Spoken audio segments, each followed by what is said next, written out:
10, 9, 8, 7, 6, 5, 4, 3, 2, 1, 0.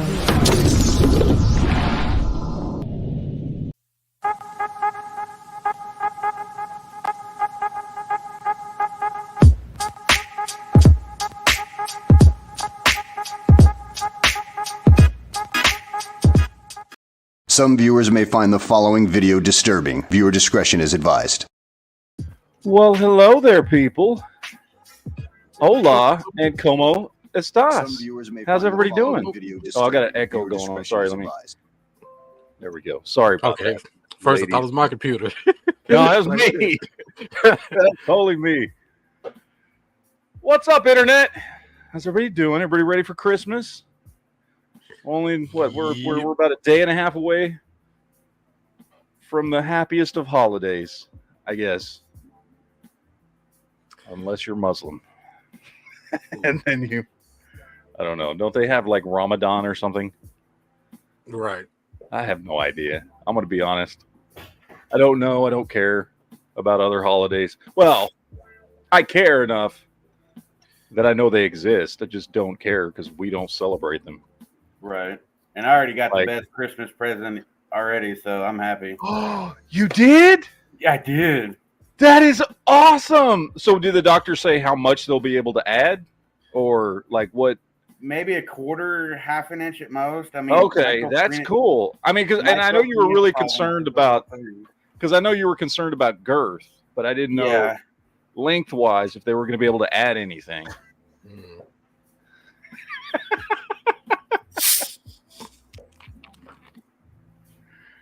Oh, man, your son doesn't know what the hell he just walked into. Yep. Yeah, my son probably thinks we're, batshit crazy. Well, we are, but that's okay. There's nothing wrong with that. Negatory. Absolutely. So yeah, he's just over here just shaking his head like, oh, what did I get myself into here? Yeah. Well, and that's just the way it is. It's just the way it is. You got to get used to life, man. Right. Although, come on, he's 16. He's got, come on. I remember the kind of shit I was talking with my friends when I was 16. This cannot be anything unusual. Oh, no, but we are in a different time than when we grew up. That's true. You also don't want to offend anybody, I guess, for some reason. Although that used to be the goal. Exactly. That was like the goal, was to offend people. Not just random people, but like your friends. You wanted to offend. Like we still do it to each other now. And I think that's because we all have the exact same. We all grew up with the exact same mentality back in the 90s and shit, which is, yep. I'm gonna fuck with my friends as much as possible. I'm gonna see what kind of shit I can possibly say to them. How close can how what can I say that can get them as close as possible to wanting to cry? Yeah, I've noticed. Or fight. Or fight, yeah, one or the other. Yep. That's just how we grew up. And the more we do it, the more it means we love the other person. I think. Isn't that right, God? I'm not going to respond to that. Well, you just did. You just did. You just did. You knew who God was. God damn it. Yeah, as soon as I said God, you were like, you knew I was talking to you, so. Oh, my God. I don't, I'm going to be honest. I don't remember how that started. How did the thing of us saying that you were... I mentioned that Yankee used one of the topics I emailed him about for his second episode, and you said, "Oh yes, you're responsible for Yankee. You're responsible for everything. You're God." You blew it way out of fucking. Yeah, that's what it was. Okay, that sounds right. That sounds right. Yeah. So it's Yankee's fault. Okay. Yeah, it's Yankee's fault. So essentially, Yankee prayed to you. You took it in. I gave him divine providence. Yeah, that's what it was. That's a long running joke on the channel too. Yeah, that's like a good 4 or 5 years old that we've been joking. God, there is so much that we talk about on some of these shows. Well, and guys, if you're watching on the If you're watching on the Geek Fusion side, you have no idea what we're talking about because this no, channel's only been around for like a year and a half. However, if on the other channel you're watching, where I've been doing YouTube for 14 years, we have a lot of like inside a jokes. lot of inside jokes on the channel that just are some of the stupidest, most moronic things that don't make sense in any way, shape, or form. Unless you And we just go with it every time because why not? So, yeah. But you know that's the other thing. There, you know, the other night, you were mentioning just like on Geek Fusion, the first time you met G-Webs, and I'm like, pretty sure I was there for that. You were looking at G-Webs, and he was like, you were looking at his chest. Yeah. And he was like right above you, and we were all smoking outside of Wanamaker at this point, or just hanging out outside because I don't smoke anymore. But we were hanging out right there when that happened. Yeah. Yeah. Crazy shit. Anyway, yes. Welcome, ladies and gentlemen. This is the Week in Geek podcast. If you're on the NEA channel, if you're on Geek Fusion, this is just old hat for the channel because that's all we do is geek stuff on that channel. Yeah. But anyway, welcome to it. Tonight, we're going to talk a little bit about the best and worst of television and movies in 2023. And dear God, I like a dumbass. I was like, I had like in my head, like some of the things we could talk about. And I'm like, oh, we can talk about that and that and that. And then I today decided, you know what? I should probably like have a list of like all the good TV, the bad TV, the good movies, the bad movies, right? If we're going to talk about it, let me prepare a little bit. Holy hell, did that take forever? I didn't realize how much shit came out this year. I feel like not a lot of it was worth mentioning or worthwhile. Like a lot of it sucked. Well, the whole point was to talk about the worst, which means we have to talk about it because it sucked. I know. I'm just saying. I feel like it's a lot. So it was, yeah. It ended up like, man, I should have thought about this before I decided to do this show because that was just, that was kind of a pain in the dick. And that was your first mistake. That was my first mistake. What was your most favorite movie of the year, and why was it Godzilla -1? We're going to talk about that because I did go see that last week. That's Finally, not a bad fuck it. movie. Let's talk about that right now. I went and saw Godzilla -1 last Sunday, so I saw it after we did last week's chat, so I didn't get a chance to talk about it last week. That movie's fantastic. It is. Holy hell, that movie is so damn good. I think it's my favorite movie of the year. Like I've watched. I mean, most of us, we're close enough in age, right? Except for Corey, he's a millennial. Shut the fuck up. Well, I'm on like the oldest side of the millennials. Yeah, like, but like we grew up watching Godzilla movies, right? Yeah. I like I watched Godzilla, it too. Yeah. and I grew up watching all the old, all the old Godzilla movies. That's the stuff when I was a kid they would rerun on Saturdays or Sunday afternoons or whatever. So I grew up watching all of them, and I kind of, I've seen the original Godzilla multiple times, like all that stuff. I've seen the original Japanese version of Godzilla. I've seen the original American version of Godzilla where they somehow managed to worm Perry Mason in there. Remember, a couple of the Godzilla movies even made it to Mystery Science Theater 3000. Yeah. Yeah. And I grew up on that stuff, always liked that stuff. And it was always, I mean, because of, a lot of this stuff came out in like the 50s and 60s. It always had a nice air of cheese about it, but it was enjoyable and that kind of stuff. It was fun cheese. It was fun cheese. So, I guess I did, I was expecting a good movie. I guess part of me was just also expecting kind of some of that, original Japanese cheese. You know what I mean? Right. And first of all, there's none of that in there. Yep. is And hardcore. Like he was really chomping down and killing people. Yeah. Oh yeah, dude. He just murders like an entire city, and like it was when he was a juvenile one. He was like a little bigger than a T-Rex.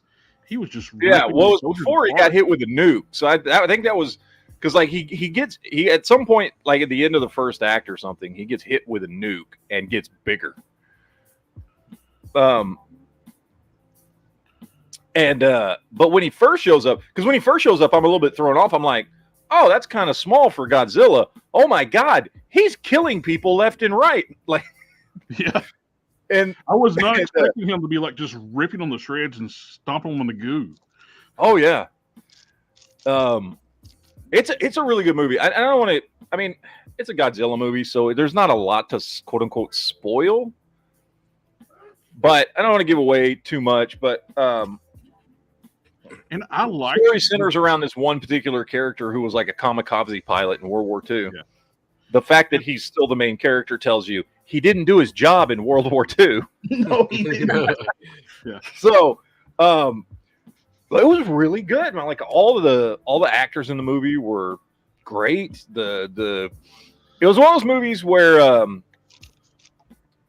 you know what it reminds me of, or not reminds me of, but like the comparison I can make is remember, and I don't love, but I like the original, 2014 Godzilla. You know, the American Godzilla. Like it's a good movie, but one thing it suffers from, which I think we can all agree on, is it focuses way too heavily on the human characters and not enough on Godzilla yet.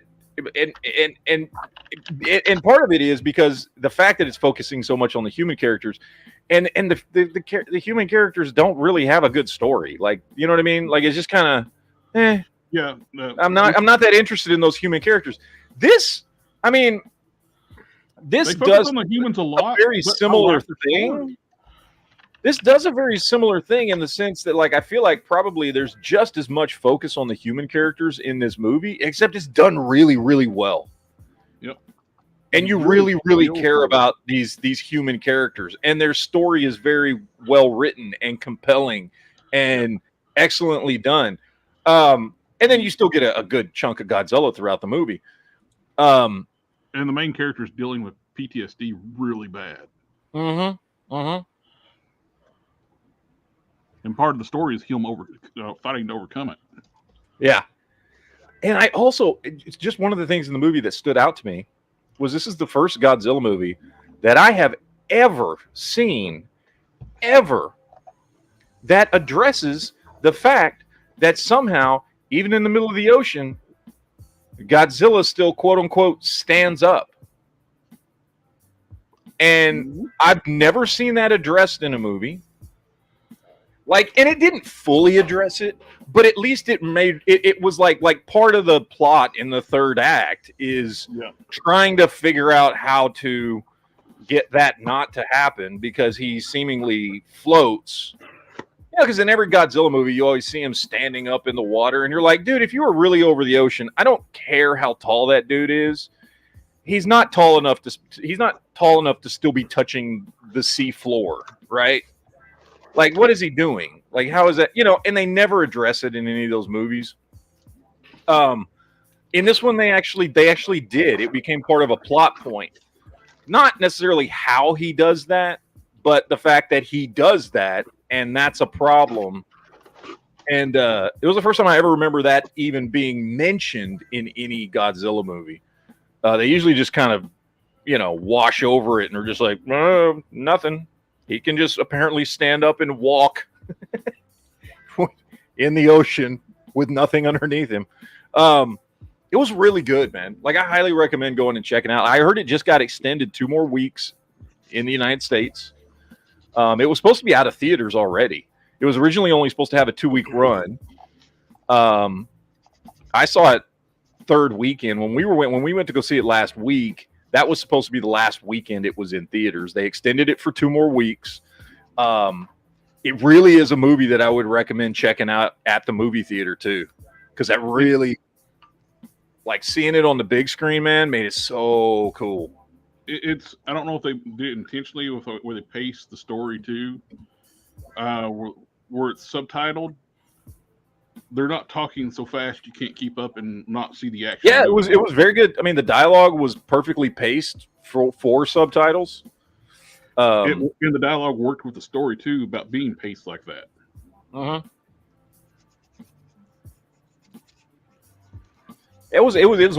It's a fantastic movie.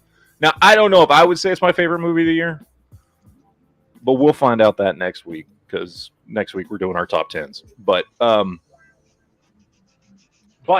it is definitely one of my favorites of the year, hands down. I loved it. I thought it was a great movie. Highly recommend going and checking it out. If you're watching this show, you'll probably enjoy it. So, yeah, I loved it, man. It was great. It was really, really good. It was a really, really good movie. So, I can't say enough good things about it. Let's see. Let's talk about a few things that aren't going to be in the main whatever of the main list. Yeah, the main list. Did anybody see the trailer for Godzilla X Kong and the New Empire? I have seen the trailer for that. No. I have not yet. It was a great trailer. I My don't think I've seen issue, it. my issue is, of course, I was not a fan of Godzilla versus Kong. Neither was I. I No. was. I had a lot of problems with that movie. King of the Monsters is a lot better movie. King of the Monsters is a phenomenal movie. Yeah. King of the Monsters and Kong Skull Island, I think, are two like just fantastic movies. I think 2014 Godzilla is just really slow. Like it's okay, but it's really slow. It's good for starting the universe. Yes, but that's it. King of the Monsters is like what everybody was wanting, anticipating Yeah. for. It was great. Kong Skull Island's really good. Then Godzilla vs. Kong was a turd. Oh my God, Godzilla vs Kong! And when this movie came out, I remember I did like a whole 30 minutes on why it sucked. So I'm not gonna rehash that. Yeah, you had a giant rant. But Even though I still I- disagree. that's my only issue going into another Godzilla and Kong movie. Now I know in this one they're supposed to be teaming up and stuff. And if you watch the trailer was really, really good. But then again, so was the trailer to Godzilla versus Kong. Okay, it was a really good trailer that got me really excited to go see that movie. And then that movie, I think it sucked. And I even went back about 2-3 months ago and rewatched it because I was like, I hadn't watched it since it first came out. Maybe I was wrong. Maybe it's better than I remember. The answer is no, it's not. It's not better than I remember. It's just as bad as I remember it. So I'm a little weary on that. Now, that being said, the other MonsterVerse thing that's going on right now is the Monarch series, which I'm absolutely loving. I'll stop watching it. It's getting better and better with every episode. I'm way behind on it. Last episode I saw was the backstory between the girl and the son, like their love story, backstory thing. It's like snooze. I'm really liking it. It does start off slow, but as it's going in, like last episode, fucking Godzilla showed up. Anyway, I like it. I think it's actually well done. It is much more of a character story than the monsters are there, but it's much more about these characters. And the more that happens, the much more interesting Kurt/Wyatt Russell's character gets, to the point that I'm starting to think, I don't know, it hadn't said it yet, I'm starting to think he's not a good guy. After they start pushing the message with the Asian chick, that's when I turned it off. What message? No, the alphabet community message. I forgot about that. I'll be honest with you. Yeah, they did do a flashback with her and her girlfriend, didn't they? Right. I forgot about that. Right in front of the pride flag, and okay. And I forgot. That's true. No, that is in there. I forgot about it. It's not a lot. It's not. It's just a flashback scene. But right. Yeah, it is in there. You're right. It just had to cut a little slice in there just to Well, they have to. send the message. Right. I guarantee you nowadays it is literally in like the contract of everything that is produced that every single TV show or movie must have at least one LGBTQ2IA plus XYZ reference in it. Because that's what it seems like. Everything has to have at least something in it. Even if it's just a little mention, even if it's just one character that's like, oh, they're gay. And then we move on. Everything has to have at least a reference in it at all times in every piece of media that comes out. That's what it feels like anyway. So, Yes. I love it, little meme videos like that little kids like, what's the plus mean? Is it like the premium version of gay? Oh yeah, yeah, yeah. I saw you that. it's the premium gay. Let's see. All right. Oh, I watched this. You know, I meant to talk about this a couple weeks ago, and I completely forgot. There was a new show that came out, dropped on Netflix a couple weeks back, 2-3 weeks ago. I can't remember, to be honest with you.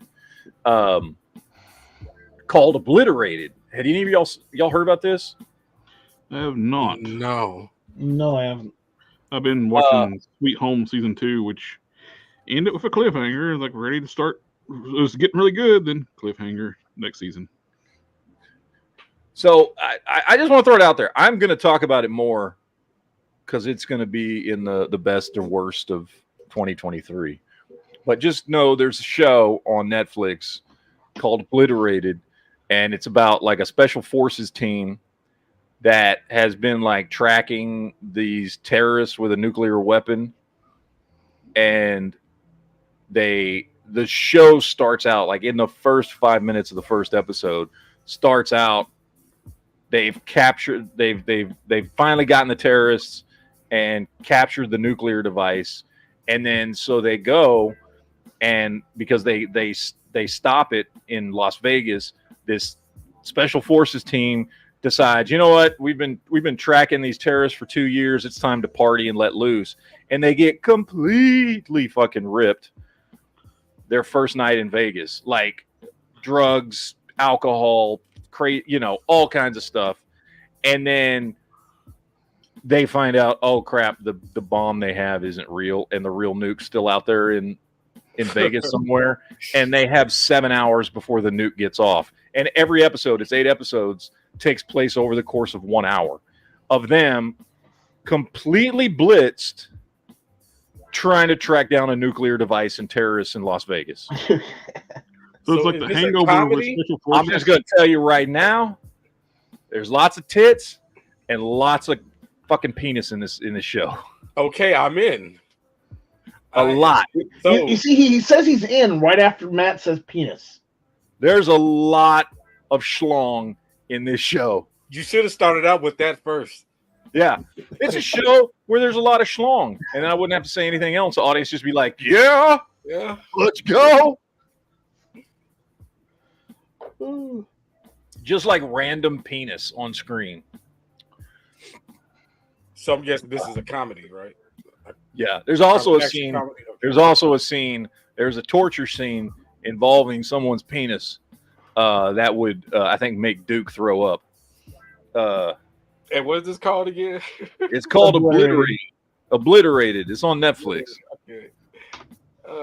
I'll just leave it at that because I don't Sounds know. like the Hangover with special forces.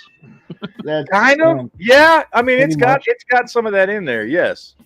Just with more penis. It's got more penis. I don't remember any penis from.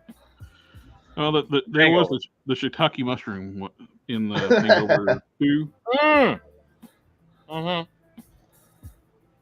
Yep. So, but anyway, I don't know. I'm trying to think what I've been watching. Oh, you know what? I rewatched Buffy and Angel. This month, I've rewatched Buffy and Angel. How long has it been since anybody's seen that? Been a while. It's been a while. I watched some clips on YouTube. I rewatched them, and that's a lot because it's 7 seasons of Buffy and 5 seasons of Angel. That's collectively 12 seasons of content that I watched over the course of like a month. Still holds up, man. I gotta be honest with you. Still holds up. Like I still enjoy those shows quite a bit, and highly recommend them. It's not dated at all. I mean, a little bit because it started in the 90s. So yeah, Right. I mean, there's some dated stuff. You know what I mean? I never got really into Buffy that much, but I watched Angel. We're watching it a lot. You don't like females. I You watched don't like women. No, see, he doesn't like Carpenter's what females got me in into mini skirts with pom poms. Well, Charisma Carpenter is what got me watching the show. So, Yeah, I liked the show originally. Angel, I didn't watch originally. I mean, I think I'd started to when they split off, and then when they went to like two separate networks in like the last couple seasons of Buffy or whatever, I don't remember what happened. I kind of stopped watching Angel, and whatever. I don't know, but no, I think that was around the time what WGN became what? Well, no, it was the UPN. WB became CW, Yeah, and That's Back because- when it was still UPN, right? yeah, Yeah, because UPN. WB and UPN joined together to become one network, which was the CW. yeah. And when they did that, they canceled Buffy after season 5. But then they wanted, right? No. Wait. I'm trying to remember. Me too. Then Buffy went to another network for the final 2 seasons. And I don't remember what network did it, or was it that it originally went to Fox or something like. Anyway, I don't know what happened. Anyway, all I know is like Buffy changed networks in the final 2 seasons. Yeah. And I don't remember what happened, but anyway, they changed network in the final 2 seasons, and then Angel stayed on whatever that other season, what the original network was, and then it went from there. I think it was TNT. Was it TNT? Well, not down here. No, it went from one network. It was network. It was a network television. Actually, you know what? Now that I'm thinking about it, no, because this all happened before UPN and CW Right. and WB joined. So I think what it is, what you're thinking of is, I think it was on WB first, and then it went to UPN. It went to UPN, yeah, because this was before they became one network. Yeah, and then, but then after that, they became one network anyways, and they showed. Yeah, I think you're right. I just remembered Buffy changed networks for whatever reason, because I don't know. Although I will say, if you've watched the show, like season 5 was written as an end, and arguably season 5 is the best season of Buffy. It's kind of like watching Babylon 5. The season 4 was written to be season 4 Yeah. and 5. And that being said, I like Babylon 5. when it went to the other network and they decided they were going to do 2 more seasons, those seasons are actually really good. I would say that after season 5, those are the next 2 best seasons, are those seasons that happened after that. Yeah, I think season 5 was the best season, because that's the one where she dies at the end. Spoiler alert. She like legitimately dies saving the world. But then at the beginning of season 6, they bring her back to life. No. What? Yeah. So, and then Angel was one of those shows that, as far as I'm concerned, like just got better every season, to the point that by the time it got to season 5 was the best season. I concur with that. It was like good from the start, but every season it got better. And then season 5 was fantastic. Season 5 was great. It's just Chris McCartner's character got kind of screwed over because Josh Wheaton. He had it out for her. She wouldn't do something other for him. I don't know, off screen or something other. Oh, maybe. I don't know. I know in season 4, he got mad at her for getting pregnant. yeah, she Yeah, I got think that- pregnant. yeah. She got pregnant in season 4, and asked to temporarily leave the show, and my understanding was he kind of got pissed off about it. Yep. And then just kind of started writing her out of the show instead of letting her come back when she was no longer pregnant. Yeah, that was stupid. And the way that they ended her character like they did, I thought was rushed and stupid as well. Yeah, season 4 was like her character was just completely screwed over in season 4. Yeah. Season 4 was a weird season.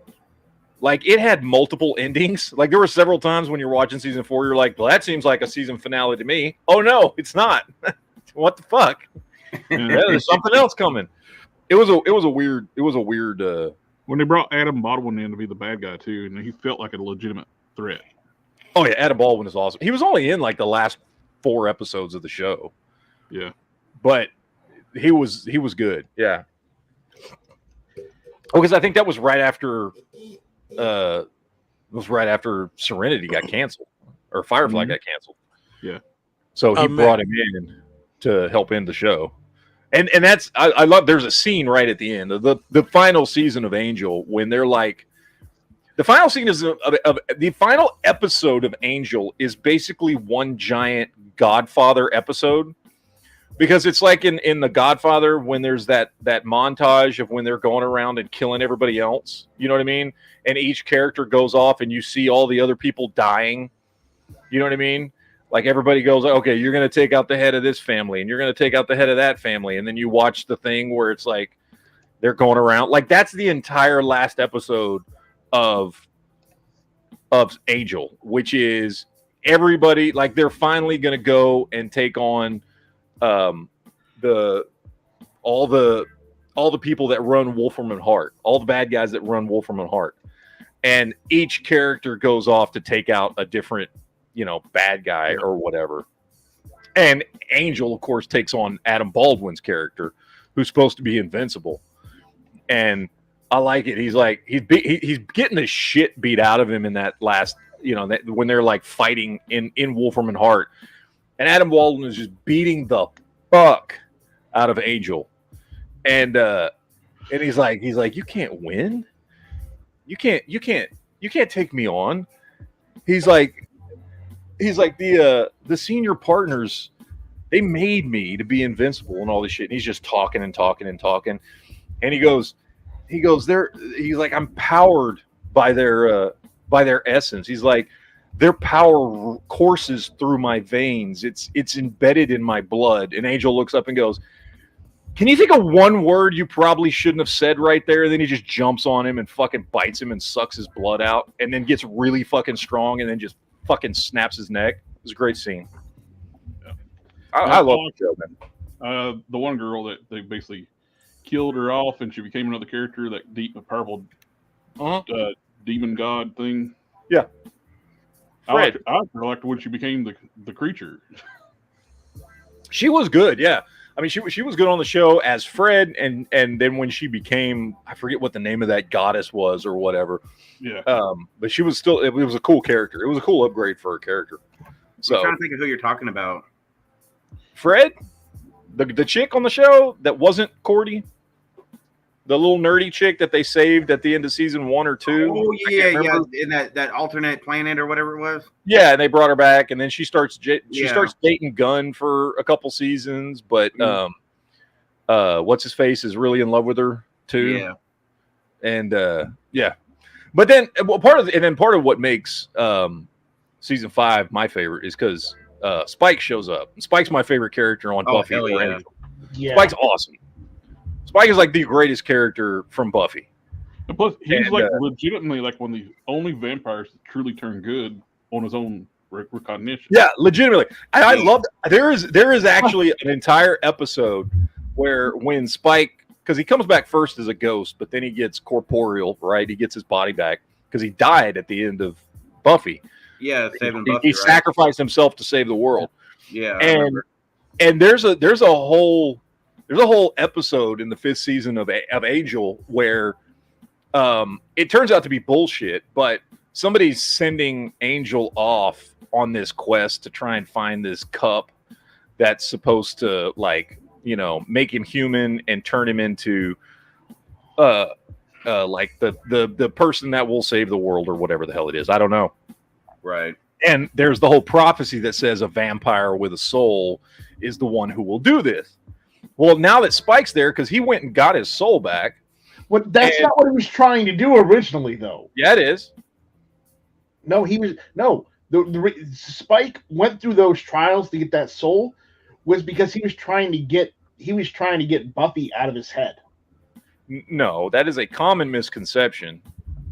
It is not true because in Angel, when he gets to Angel, he legitimately spells out he knew exactly what he was going there for. Oh, he did. Okay. Yes, he says it in Angel. He's like, no, I went and found someone who could give me my soul back. That's a common misconception at the end of season 6 in Buffy, because you think he's going there to get that chip out of his head so he can kill Buffy. Right. And then, of course, he gets his soul. And then in season 7, in the final season of Buffy, it never really explains what he was going there for. Like, all you know is Buffy kicked his ass, and then he goes seeking something. You think he's going, because he keeps saying, I want to give her what she deserves. I want to give her what she deserves. And he goes through the trials, and then he gets his soul. But you think the whole time, as you're watching those last 2 episodes of season 6, you think he's going there to get the chip taken out of his head so that he can kill her. But then he gets his soul. And then, like I said, in season 7, it's never in anybody's dialogue. Is that, okay, did he go there to get the chip taken out of his head, or did he go there to get his soul back? But in Angel, he talks about it. Yes, I went there to get, he's like, I went out and I went through these trials, and I went out of my way to get my soul back to try and give Buffy what she deserved. Because was he in love with her? Yeah, he was in love with her. Yeah. And so it was never in Buffy, it was never addressed. Nobody ever actually says in Buffy, like, no, not Spike, not any other character, what was he actually going there for? Like, we know he ended up with his soul, but was that actually what he went there for? There's no dialogue anywhere in the show in those last 2 seasons that actually says. It's not until Angel that it's actually said. No, he went there to get his soul. When I first seen Spike, I called it from the beginning that they was going to turn him good at some point. And it was a great choice. Because, like I said, that episode of Angel, there's an episode of Angel, like I said, where they're sending him off. And Spike shows up, and it's like, it just says a vampire with a soul. That could be me. I could be the hero. And in that episode, Spike and Angel go off on this quest to find this fucking cup. And Spike legitimately wins. And even Angel in the show's like, he fucking beat me. He wanted it more than me. He's better than me. And Spike even tells him in that episode, he's like, you had your soul forced upon you as a curse. I sought mine out. Yep. I wanted to get my soul back. He's like, for you, it's something you had to live with because it happened to you. He's like, I went searching for my soul. Yep. And like, legitimately, Spike is stronger and better than Angel is, which is cool. Anyway, getting way too geeky about fucking Buffy and Angel here, but I love those fucking shows, man. Oh no, they're great fucking shows. Do you remember the demon that where Cordy got her powers from? I can't remember his name because he was Skip, yeah. Do you remember him dying not too long after filming those episodes? No. I mean, I remember when he died in the show. No, he died in real life. Oh no, I didn't know that. I think it was either an OD or an accident, like a car accident. But yeah. Oh wait, no. Sorry, you're talking about what's his face in the first season. Sorry, when you said got her powers, I thought you meant when she became one of the powers that be. No, you're not talking about when she got her visions. Her vision. Yes. Yeah. I forget that character's name. Yes. No, he died in real life like 2 years later. Yeah. There's still debate about that. A lot of people assumed he was taken off the show because at the time he was a heroin addict, and like a lot of people claim he was really hard to work for. Yeah. Joss Whedon has maintained that no, it was always the plan to write him off the show. He was only ever supposed to be in about the first half of season 1, and then he was going to give Cordy those powers. Although, but there's a lot of speculation from behind the scenes stuff that no, that's not true.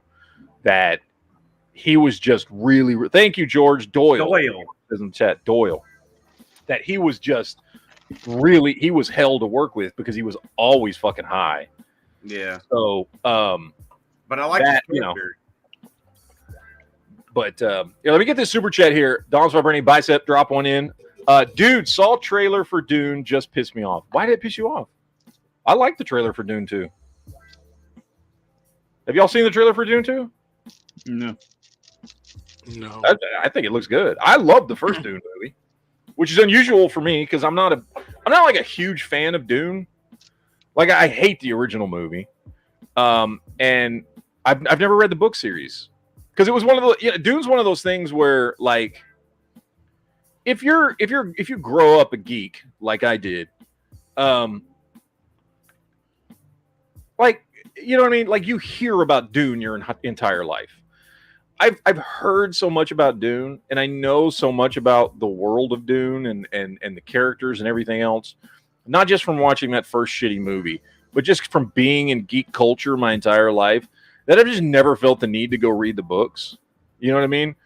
So I'm not like a huge Dune fan or anything, but I really, really liked that movie that came out a couple years ago. That was a fantastic movie. It was one of my favorite movies that year. So I'm looking forward to Dune Part 2. Although, yeah, Dom's saying it was supposed to come out last month. Yeah, it was. It was supposed to come out in November of this year. And then it was supposed to come out December of this year. And then they bumped it back to whenever. When is it coming out? In March or February or March? You know what I'm saying? Yeah. I just hope it's better than the first one, honestly, because the first one was just so fucking slow. First, what? Dune. The new one that came out a couple years ago? Yeah. It was. I thought it was. It absolutely is. It's very slow, but it's good. Like, it's still good. Yeah. Yeah. But it's just, God almighty. It was like slower than molasses in the wintertime. Well, I think the second movie is going to be all about once the rebellion starts. So I think the second movie there's going to be a lot more probably action. So a lot more fighting and shit. First movie is setting up the world of Dune. So I love it. I love the first movie. I think I've watched that movie so many times. It's one of those movies I can just put on and just fucking enjoy. But no, I'm looking forward to it. But yes, it does suck because it has been delayed. I can, looking back, I understand if you look at all the stuff that's been coming out and everything, and whatever. I get it. Maybe they just were like, let's hold off for a couple months or whatever. But yeah, it does suck because I wish it was out already because I'd like to see the fucking movie. But so is somebody in the chat asking how old I am? He's really old. Same age as me. I'm 46 for anybody that's asking. Matt's old. I was born the same year as Star Wars, 1977. I'll quit lying. You're pushing dirt. You're about 60. We're old enough to start getting asked if we want a senior discount now. Yep. Well, I mean, I was born in 77, so I, unlike some people in this chat, am actually Gen X. Shut the fuck up. I'm Gen X. No, you're not. Yes. You're not. Yes. Hey, it's 2023. You can identify as anything anymore. That's true. I know you're a millennial, but how do you identify? No. Whatever. All right. It is time to get into the best and worst movies and TV of the year. And I'm going to go through this. I want us to discuss it. You know what I'm saying? But we got to kind of go through it quick because there's a lot here. Like I said, I did not. Oh Lord, it was. It was a lot more than I thought it was going to be. It was a lot more than I thought it was going to be. There were some stinkers. Holy hell! I did not think there was that much. So I'm going in chronological order of how things came out in the year. We're going to look at best movies of the year, and then worst movies of the year, then best TV shows, and then worst TV shows. That's the order I'm going in, okay? So that's it. So the first group of shit we're looking at is what I think, and you guys feel free. As we bring them up, you guys tell me, no, you're wrong. It's fucking horrible. Or if I say it's horrible and you're like, no, you're wrong. That show was great. I don't give a shit. But this is all the You're stuff. all wrong. It's all horrible. This is the stuff I watched this year, which apparently I watched way too much shit. So there you go. So we're starting with movies, good movies that I actually liked, and we're going in chronological order. So this goes back all the way to January of 2023. First movie I watched this year that I thought was a really good movie was a movie called A Man Called Otto. Have y'all seen this movie? I did not see this one. It's No, on I didn't see Netflix. it just because it has that dipshit in it, and I just didn't give a shit. You mean Tom Hanks? Yeah. What's wrong with Tom Hanks? Well, you know, he's Frequent on flyer. that client list. Frequent flyer to that island. All Yep. right, well. He's been to the island. Many times. All right. Well, the movie's good. God damn it. Trying to ruin some shit. That's Talking about the fucking movie. Fuckers. Anyway, Man Called Otto. Good movie. Whatever. Now I don't even want to fucking talk about it. Fuck all of y'all. Just fuck you. Go fuck yourself. Trying to ruin some shit. This Netflix movie, We Have a Ghost. Have y'all seen that? Corey, I know you have, right? Oh yeah. I like that movie a lot. That was a great movie. I had never heard of this movie. I think you might have been the one that mentioned it to me. I did. I was the one that got you to watch it. Yeah, We Have a Ghost. It's just about a family moves into a house, and David Harbour's there as a ghost. Yep, I'm not he going to did give a away good any job. more than that because there's a mystery aspect to it about who the ghost is and how he died and all this stuff. But like, it was surprisingly a really good movie. It just popped up on Netflix. I had never heard that this movie was coming. Mhm. Didn't know what it was. Same Corey here. was saying something about it, and I was like, "Oh, okay." Watched it. Thoroughly enjoyed the shit out of this movie. Like, it was a really good movie. So, and it's still on Netflix if anybody wants to watch it. And Yeah, again, Preston's over here saying that it's good. This one here, this is not the greatest movie in the world, but I actually liked it. 65, the one 65 million Oh, I years like ago. I hated that movie. You hated that movie? It was stupid. It is not like a fucking complex story or anything, and there's No. not even a lot of dialogue in it or anything, but it's a spaceman fighting dinosaurs. So I liked it just from a very simplistic standpoint. Yeah, I enjoyed it as just a dumb action movie myself. Yeah, It's something different. It had like a Turok vibe to it. it did. It did kind of have a Turok vibe to it, yeah. But I liked it. I thought it was good. I thought it was a fun movie. Next one we got here, Shazam! Fury of the Gods. I like this one better than the first one. I did too. Same. It was all right. I like the first one better. I really like this one, man. I don't know, man. I did. I like this one better than the first one, honestly. The main reason this one bombed was the fact James Gunn couldn't keep his mouth shut. Say this movie's not going to have anything to do with the new DCU right before it came out. Yep. Which sucks because like. Which he shot himself in the foot by saying Which, that. by the way, now we know because that's why, like, fucking what's his face? Why am I blanking on this dude's name? Chuck here. Because he's been on Twitter talking shit about James Gunn. Yep. Well, James Gunn sabotaged his movie, so. And it was clearly that's what was done to do the sabotage that movie for some reason. But I liked it. It's a good fun movie. It was a good fun movie. Not to me. Then we got John Wick Chapter 4 again. Come on, Yes. it's a John Wick movie. John It was Wick great. was good.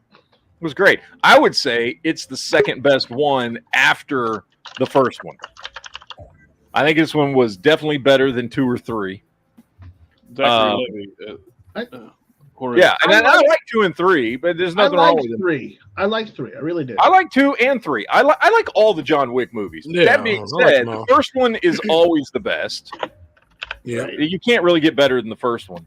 But I would say next to that, this was the second best one. I like this The better biggest than 2 or disappointment 3. about this one, that ugly chick from the third movie didn't get a bullet in her head. Yeah. The great Yeah. thing about the first movie was how simple it was, and they kind of ruined that with the subsequent movies. I agree with you on that point too. It's like you could throw the other movies away and leave the first movie as a masterpiece. It's just a simple story. It's like Shane at the end of John Wick 1. You were left not knowing if he's going to live or die because he's tore all to pieces. Yeah.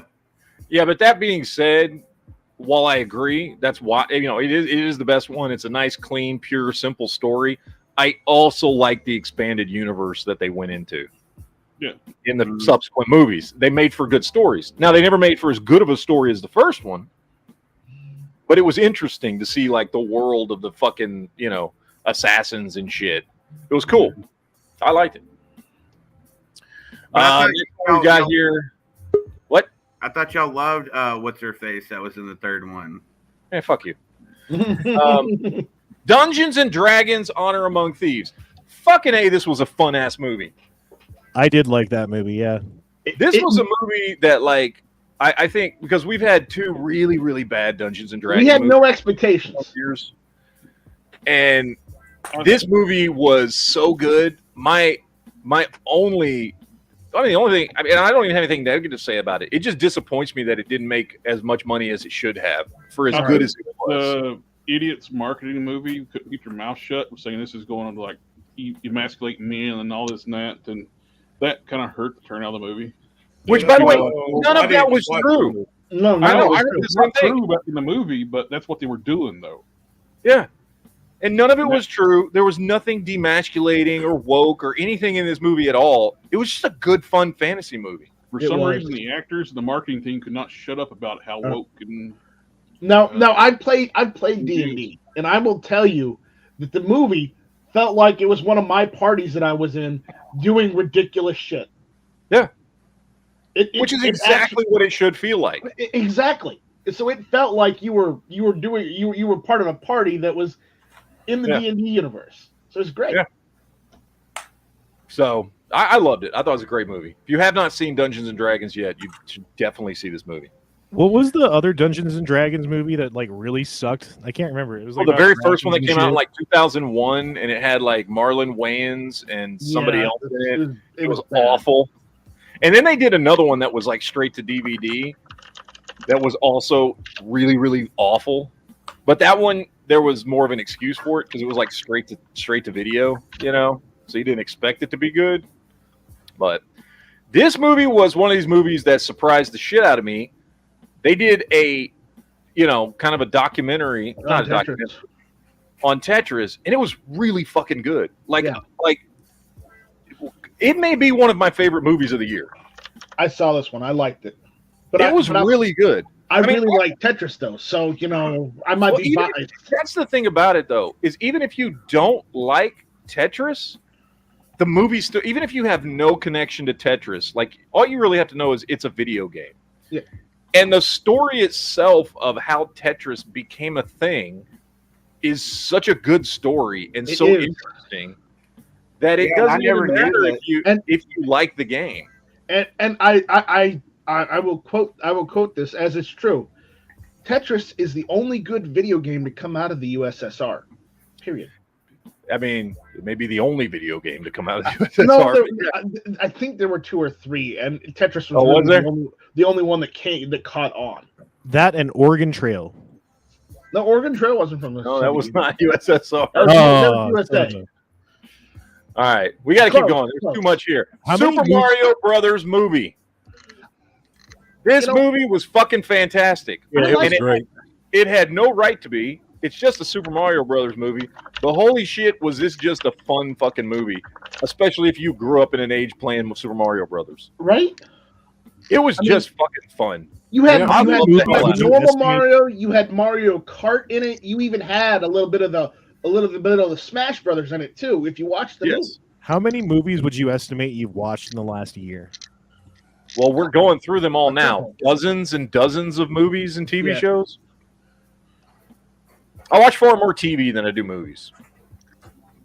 But I love and a lot of the TV I watch is like older stuff too. Remember, by the way, Honda, you'll be very proud of me. I have finally this week. I finally sat down, said fuck it, and I am watching DS9. I am at this point halfway through season 2. Oh, That's when it nice. starts getting good. I am dedicating myself because this is, as many people know, this is the one Star Trek show I've never seen all of. It's the only Star Trek show I've never seen all of. Because it just, when it came out at a time in life when I was like starting to, worry more about getting laid and going places and doing stuff. And I never finished the show. I know I watched the first 2 seasons when it first came out back in like 92, 93, whatever. And then I have seen episodes sporadically after that, but it's the only Star Trek series I've never seen all of. And I am legitimately watching it. I'm halfway through season 2 right now. I'm going to fucking watch all 7 seasons. So, Hey, Matt. yes. Go ahead. So the thing I didn't really like about the Mario movie is that some things were quite inaccurate to the games. Like, for example, towards the end of it, whenever they had the superstar, why did it get split between Mario and Luigi when it should have only gone to one of them? It's movie magic. Holy shit, is that Mini Corey? Yeah, That's Corey. That's yes. Yeah, look, Honda. Mini Corey, nice to meet you, man. We've heard a lot about you. I hope everything's Yeah. good. My little boy. In case anyone out there didn't know either. He's got the black hat. That means he's evil. Little. He's the bad one. Well, remember, some westerns though the trope switched. The good guy wears black, and the bad guy wears white. That's true. That's true. So we got to figure out which one's which. All right. Next up, Renfield. I loved the shit out of this movie. I enjoyed it. I thought it was fun. I thought this is like the perfect movie for Nick Cage to overact in. Yes, Is him playing definitely. Dracula. I mean, it's the first movie I saw anyone ever give Dracula a pep talk. It's Yeah. true. It's true. It was just fun. It's not a great movie or anything. No, it's not. By no It means. was Like, worth a minute. this ain't like winning any awards or anything. But as far as fun goes, dude, come on. And I have to say that's probably one of Awkwafina's less annoying roles. I get up to the Aquafina first scene, and that's when I cut it off. Yeah, I did not like her in there, Yeah. but I mean, the movie itself was good. My wife hated it. She was like, "That's like the worst fucking movie ever." But Well, a line from that movie that I will remember for the rest of my life, every single time I meet a person with this name, is when towards the beginning of the movie he brings a bunch of people there for Dracula to feed on, Mm-hmm. and he's feeding on them, and they're all half dead and messed up. And he's like, "What is this?" And he's like, "Well, that's Doug. Doug is trash." He just says, "Doug is trash." Yeah. From now on, just know if I ever meet you and your name is Doug, and I yell, "Doug is trash," Speaking I'm of Doug, not being mean. I'm just like Right. that fucking line for some reason, as Nick Cage says it at his most Nick Cagedness, being Dracula sucking on some dude's neck. I fucking laughed my goddamn ass off when I was watching that movie. I could not stop laughing because it's just, I don't know. Anyway, fucking every time I hilarious. heard Doug I always needs to thought talk of- to the manager, is the problem with Doug. Doug. Yeah, fuck Doug. Doug is trash. You remember Dougie Doug from Dougie Stan? The guy that I mean, I know who Dougie Doug is. I don't know what Dougie's stand. Is that what you said? Yeah, there was a guy that barricaded himself in his girlfriend's house or his house years ago, and he was talking to the cops, and he said he declared that house and the property Dougie Stan, and it was a foreign country. Y'all don't remember this? Is all over the Well, news. it sounds to me like Doug is trash. So. Hey, Doug is trash. Doug is trash. All right, next movie. This was fun. It's not a great movie. This is a Netflix show, Ghosted, where they do the whole role reversal, where it's the chick who's a secret agent and it's the dude who like fucking doesn't know what's going on, which is a trope that's done many times usually, but it's the dude who's the secret agent or the spy or the hero or whatever, and it's the chick that kind of gets drug into this world. Yep, This one was done very well. it was. It was done really well. Like, going into this movie, I thought it was going to be some woke fucking, woman power fucking whatever, and it wasn't that at all. It was done really, really well. They did a great job on this movie. I like that restaurant. Speaking of that trope, I'm looking forward to Argyle. Yeah, oh god, I What can't are wait you to see building Argyle. there, Collector Express? Is it like a miniature motorcycle or something? Yep, I am. it's the Ghost Rider motorcycle. Oh, sick. Hell yeah! I can't wait to get mine. This is yours. And the cool thing about it is, while even the dude was like, he's just a regular dude, he still like wasn't incompetent in the movie. You know what I mean? What? Yeah, he did. They didn't have him just be an incompetent dumbass. Like, he legitimately helps save the day in the end of the movie, even though he's not a spy. It was a good movie. I recommend it. Checking it out. All right, Sisu. Come on, Sisu was great. We all watched Sisu. A great Nazi revenge movie. You know what I'm saying? Dude goes around slaughtering Nazis through the whole thing. Mm-hmm. It just I makes have me not reveal seen that, and he's now I like want the- to. You have not seen it. He looks like a gold miner. He is. That's exactly what he is. He's a gold miner in Finland after World War II, and he's discovered a bunch of gold, and on his way back to the town that he lives. The end of World War II. At the end of, that's what I said, the end of World War II. And on his way back to his town where he lives, a bunch of Nazis that are fleeing after World War II run into him and try and steal his gold. Mm-hmm. And that's the premise of the movie. Dude, come to find recently out, there was this guy. Oh, sorry, go ahead. I was just going to say, come to find out, he's a badass. He's a badass. So recently there was this guy who tracked down some Nazi gold that was buried like at the end of World War II in some forest, and everyone had been looking for it, and he found it. And then he called the government. I think this was in France. Called the government and was like, "Yo, I found this fucking gold." And they came and just confiscated it all and said, "Thank you very much. Fuck off." And I wouldn't tell nobody if I found that shit. Yeah, bro. I'd melt that into rings. No, I'd go to Switzerland. There you go. Sisu, great movie. 2 thumbs up. All right, we got to get through this. I got so much shit here. Guardians of the Galaxy Volume 3, best Marvel movie to come out in a while. Yeah. It was good. This was a great movie. Loved it. I liked it. It wasn't as good as the first one, but it was better than the second one. Great movie. Great ending to the Guardians of the Galaxy trilogy. Thought they did a fantastic job. I mean, I think everybody's seen this movie. We don't need to talk too much about it. Fast X. Fuck you if you don't like the Fast movies. Those movies are great. I mean, they're complete shit. They're horrible movies, but like they're great movies. Does that make sense? Yes, they're fun to watch. They're fun movies to watch. They're I not tried to good watch movies. it. I did not have fun. I'm just saying. Although I'll Jason watch this Momoa's role in there, I mean, he did pretty damn good acting. In Dude, he was so over the top. It was great. He was, but it was awesome. I like Yeah. the first 3. Like even Tokyo Drift. I like. Yeah. I like Tokyo Drift. I like Tokyo Drift. The one that I cannot stand to watch. It's the only one I don't ever watch. Is Too Fast, Too Furious. Yeah. That movie's fucking awful. Yeah. Although it's got Rip Wheeler in it. Yeah, I don't give a shit. It's fucking awful. That movie is horrible. There's nothing redeeming about that movie. All right. Wrath of Becky. This is a great movie. Did anybody see the first Becky movie that came out 2-3 years ago? I don't even know what it is. No. So, okay, the first Becky movie, and we talked about it on the show, it's basically what if Kevin from Home Alone actually killed people with all his shit? Because that's basically what happens. So it's a little girl who's supposed to be, 12, 14 years old, and her dad and her stepmom go to this cabin in the woods for a vacation, and a bunch of fucking criminals show up looking for something. I don't remember what. I think it was a key or something.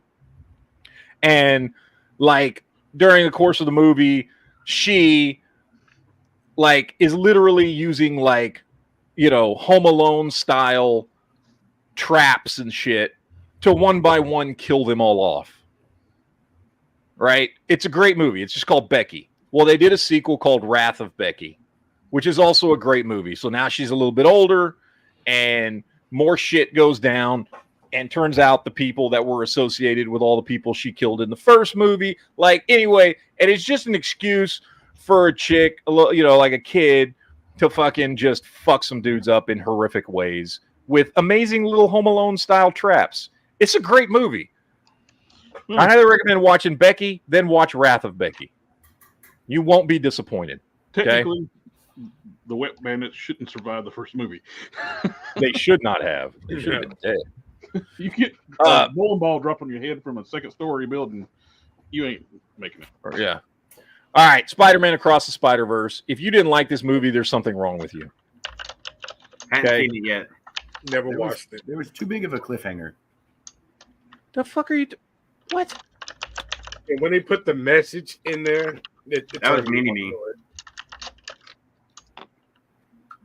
I love the end of that movie. I love the cliffhanger because we knew it was going to be a trilogy. They announced when they did the first movie it was going to be a trilogy. This was very much a Empire Strikes Back type of movie. It ends on a down note in the second one where the heroes that are left have to go save. You know what I'm saying? Yeah. Like this was the equivalent of the end of Empire Strikes Back. Everything's kind of gone wrong, and now they got to go save Han. And the next movie's gonna wrap the story up. That's what this was. This was the Empire Strikes Back of Spider-Man movies. The only negative I really got about the movie, it's not really it's a variant of the character. Miguel O'Hare is the bad guy, basically. Yeah, and they definitely did. They changed that up. It is not the Spider-Man 2099 that we know from the comics. He's definitely a different Miguel O'Hara. So yeah, well, because he's not even from the future. He's just from an alternate world. Yeah. So, we got a super chat from Totally Not the ATF says, the Fast and Furious movie that Paul Walker crashes his car is the best one. That was every movie, wasn't it?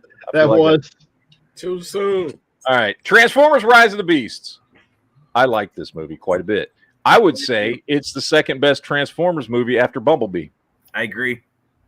Mm-hmm. I thought it was a lot of fun. Movie came out. I love the nod to G.I. Joe. Yeah, the G.I. Joe thing, yes, awesome. And if they do a sequel expanding on this, having the G.I. Joes, they definitely need John Cena to come back and be Duke. Mm-hmm. Mm-hmm. Mm-hmm. I think exactly what the Transformers movie franchise needed was to stop having Michael Bay direct shit, because this and Bumblebee have been good movies. Exactly. Yep. Exactly. I've never liked any of the Bay movies.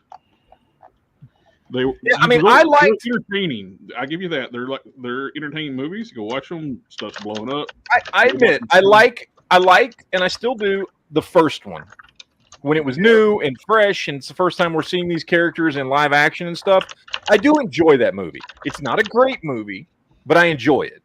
I think it was a great movie. Michael Bay's got the sense of humor of a 13-year-old boy. He's had dogs humping, Bumblebee pissing on a dude. Yes. Yeah. Have you seen Megan Fox? She was so hot, and now she's not. And he takes every opportunity to show underage chicks wearing as little clothes as possible, which is pretty fucking creepy. Yes. So I think he took a trip of somewhere. And you know what I'm talking about? If you saw, what was it, the last one? The last Island? What was that? Even was carrying around a card like, "Oh, I can do this because in this state it's legal." Oh, because of the Romeo and Juliet laws. He had that chick who I think she's like 15 years old. The chick in that last Michael Bay movie, she's like 15 years old, and he's got her running around in like Daisy Dukes in a halter top, and it is creepy as shit. And like Corey, probably not for your son. I'm sure he enjoyed it, but that's okay. He's the right age. But the fact they actually had a statutory thing going on there, and the guy was carrying around a card. Oh, it's okay. It's legal in this state. Yeah. That's just no. So that's weird. I think he was like, because he was like 16 and he was 20. Yeah. Michael Bay's. I think that dude's been to Epstein Island too many times. But, all right, Extraction 2. I love these fucking movies. I love the first one. I love the second one. Everybody seen these movies? The Netflix action movies? No. I love them. I think they're great. They are just fun action movies. Yeah, the Extraction movies are good. Not much plot, but who gives a shit? They're awesome. They're action movies. These movies remind me of the shit I grew up watching in the 80s.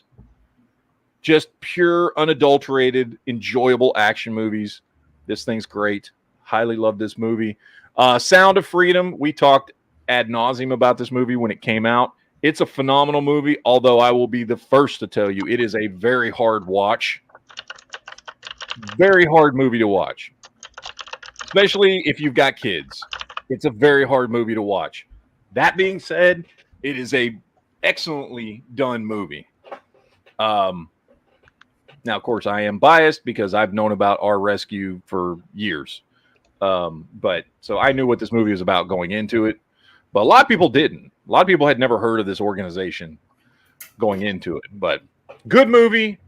A lot of people hating on this movie for some reason. I don't know why. I don't get the whole, here's a movie that is a biographical movie about a dude who legitimately goes around and saves kids around the world and has an organization staffed by a lot of ex-law enforcement and military who go around saving children by the dozens all over the world. Let's trash this movie. Why? Are you in favor of pedophilia? Like, what the hell? Why would you hate it? I can understand if people were like, oh, yeah, it's not a great movie. Like, if you didn't like it as a movie, I could understand that. But people went out of their way to, like, try and trash this movie. Yep. And my only thought is, why? It's a true story. You know what I mean? Like, I've known who Our Rescue is for years. I think I started donating to them back in 2014, 2015, something like that. I can't remember exactly when it was. So I've known who they were for years. Like, this is a legitimate organization that goes around saving children around the world. And I don't know. It was a weird thing. It was a weird thing that people wanted to trash this movie. All right, Mission Impossible, Dead Reckoning Part 1. I love every Mission Impossible movie, except for Part 2. I don't know. Part 2 just doesn't do it for me. I don't know why, but whatever. This one was good, too. Yeah, great movie. Highly recommend it. We're going to have to go faster here. Oppenheimer. Still haven't phenomenal movie. Yeah, that was a good one. Seen Oppenheimer yet? No. Neither have I, because I can't bring. It's like I already know the whole fucking story, pretty much. So why would I watch a movie about it? It's just going to be dramatized. I mean, I did too. It's a phenomenal fucking movie, dude. I'm gonna watch it. I just haven't had time. But my son was wanting to know, what movie were you referring to a while ago about the last Michael Bay movie? Is it? Oh, fuck, I don't. Is it The Last Night? Last Night. Is that the one it is? Yeah. Okay, he was asking the question, and I didn't know because I was back and forth out of the kitchen. Yeah, I think it's The Last Night. Because that's the one where he takes this actress who legitimately is like 15 or 16 years old and like has her in like skimpy outfits for the whole movie. And it's just creepy as shit. Yeah. Because she's a kid. She's a kid. Something's wrong with Michael Bay. All right. Teenage Mutant Ninja Turtles, Mutant Mayhem. There's a lot. I know a lot of people didn't like this movie. I don't care. I liked it. It was way better than I thought it was going to be. I thought it was going to be woke trash, and it wasn't. It was a completely different take on Teenage Mutant Ninja Turtles. I will grant you that. And the stuff I've seen people complain about, I get it. Okay, I grew up on Teenage Mutant Ninja Turtles. I get why some people didn't like it. That being said, I still thought it was a really fun movie. So if you didn't like it, cool, whatever, that's fine. I thought it was fun. It's a new take on the Ninja Turtles, but I liked it. And it wasn't woke garbage, which was very surprising considering Seth Rogen helped write and produce this movie. I really did expect it to be woke trash. I really did. But it wasn't, which was a pleasant surprise. Gran Turismo movie. This is the movie that surprised me the most this year because I don't give a crap about the game Gran Turismo. I've played it a handful of times. Not a big racing game guy. Had absolutely no interest in a movie about, them, which by the way was a true story, but had no interest in a movie about them getting people who played the game and training them to actually race cars.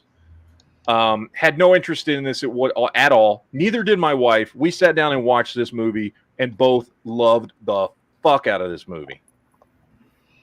I can't explain it. The premise of this movie should not have interested me at all. And it didn't. And this movie had no right to be as good as it was. And it was. So this one, I was very surprised by it, but I legitimately loved this movie. I've watched it several times. So if you have not seen Gran Turismo, go check it out. We're getting close. Blue Beetle. Everybody can suck my dick that didn't like Blue Beetle. I don't give a shit. I love this fucking movie. I get like people being ready to trash DC movies. Let's be honest. There's a lot to trash. At least half, if not 2/3 of the DC movies that have come out in the last 10 years have not been good at all. I get it. Okay? I do. But Blue Beetle was legitimately a fun, enjoyable movie in the same way. I'm not going to say it's to the same caliber, but in the same way that Iron Man was just a fun, enjoyable movie about, of somebody becoming a superhero. It was a nice, simple, clean story. You know what I mean? Like it had, and again, this was a predictable movie. I'm not saying it was some, fucking original piece. It was a predictable, by the numbers superhero movie, but it was done well. There's nothing phenomenal about it, but it was a fun fucking movie. And I thought they did a great job. So, anybody care to talk shit about it? It's okay. I may be the only one here that's seen it. I don't know. I never heard of Blue Beetle. I haven't seen it, and so I didn't watch it. Sorry. Yeah, he's a. When did he come out in the comics? Late 90s, I think. It was in the 2000s. It was in the 2000s. Yeah. Yeah, he was after. What was it? Was it before or after when they killed off Ted Cord? Was it before or after the Beetleborgs? After the Beetleborgs. Jesus Christ, Beetleborgs. Trying to remember. I can't remember the storyline, but Maxwell Lord killed Ted Cord. Okay. And that kicked off like the introduction of Robbie Ramirez. Or what's his name? Robbie Reyes.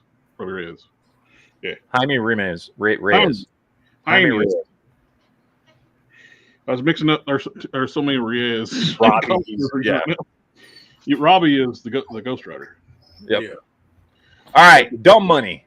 This is the somewhat documentary about the GameStop stuff that happened a couple years ago during COVID. And again, I may be the only one that have seen this movie. Yeah. Done really well. I liked it quite a bit. I knew the story in as much as any of us knew the story from, I was not, I didn't invest in GameStop or anything, although I wished I fucking had. But I knew the story because it was all over the news and everybody knew what was going on. This does a really good job of getting into the story from some of the key players of what happened. And really fucking good. Like, really well done. Highly recommend you check it out. Even if you've you kind of know the story of what happened with GameStop, there's shit you don't know. So done really well. Highly recommend that one. The retirement plan, Nick Cage being an old dude who turns out to be an ex-assassin. There's nothing but fun here, guys. There's nothing but fun. All right. This is not some like Oscar-winning movie with the greatest dialogue in the world, but you want to see a dude just slaughter people in a fun, funny way because turns out he's an old drunk that was an assassin. This is the movie for you. Come on. I've been meaning to check that one out. I'll check that one out. Now, out in the chat, Matthew Bond says, no, Blue Beetle had so many Mexican stereotypes. The thing it was missing was being on Telemundo with English subtitles. Dude, okay, here's the thing. My wife is Hispanic. I live 10 minutes from the border. I live in a I live in an area of Texas that is about 96% Hispanic. I've lived down here for 20 years. Those stereotypes are true. And my wife and her family and everybody else I know that saw this movie fucking loved it and laughed their fucking ass off. Not because it was stereotypical, but because it was fucking true. There was so much in that movie that was funny because it's true. And that's why, dude, I've been living down here for 20 years. And dude, I can point to people in Jaime's family and I'm like, that's your mother. That, I'm yelling at, at my wife. That's your mom. The way the grandma was acting and shit. Like, was it stereotypical? Yes, but it's stereotypical because it's true. But like, it was not insulting to people who are Hispanic at all. It wasn't an insulting movie. And I would argue not Telemundo, more like Univision. Univision. Yeah. I loved it. I El loved Rojo Vivo. My wife loved it. My kids loved it. Like, everybody I know loved that movie. Dude, people were cheering in that movie when we went to the movies. And again, I'm like the only white dude in the audience because, again, I live in an area of Texas that is 96% Hispanic. And people loved that fucking movie. Yeah, you get uncomfortable at Walmart with too many white people. George says, that's legit a true story. George says Azteca TV. And George is an expert. TV. See, George, you saw Blue Beetle. Did that movie come off? George lives down here where I live. Yeah. Did that movie come off as like insulting and stereotypical, or did it just come off as like fucking funny because you can identify with it? You know what I mean? Like, because I'm telling you, dude, like I grew up. I've only been here for 20 years, but like I know people who fit in like with that family from Blue Beetle. Like, it was great because it's like you can identify with that movie. I love that. Batman is a fascist. It's funny. George Lopez goes, Batman is a fascist. She was fucking hilarious. I'm telling you, man, I loved it. I thought it was fucking great. Though, shout out to George. I love George. He's great. George is awesome. All right. Is it Jorge or George? Well, it's whatever you want. You can call him Jorge. You can call him George. Call him Jorge. He goes by George. I've met George. I've met George in person. He used to be on my pod. He used to be on Hit or Miss a lot. Yeah.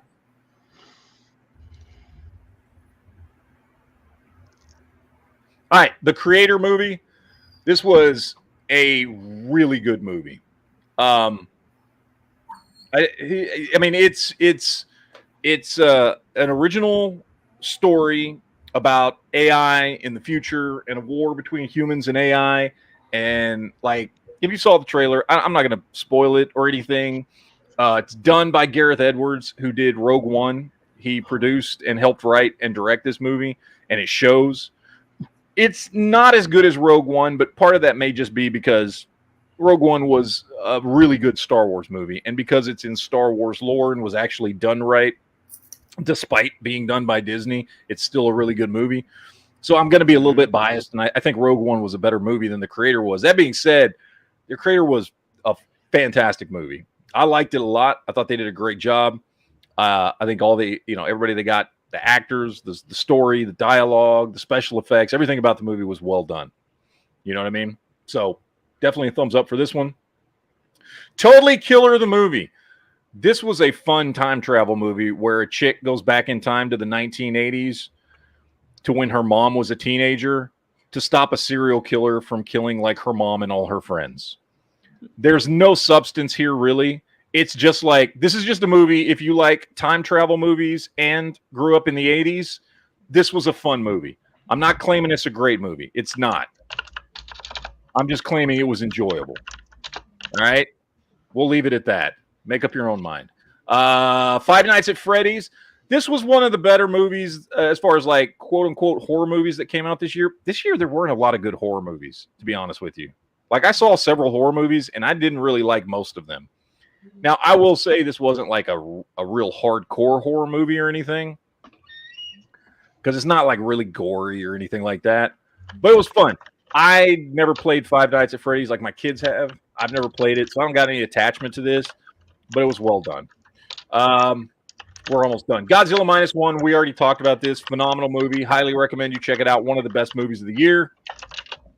And they're talking about doing a sequel. And then Rebel Moon, which I just watched yesterday. And I'm going to take this moment to talk about it for a minute. Because a lot of people got a lot of opinions on this. Has anybody else in here watched it yet? I'm going to watch it this evening. Nope.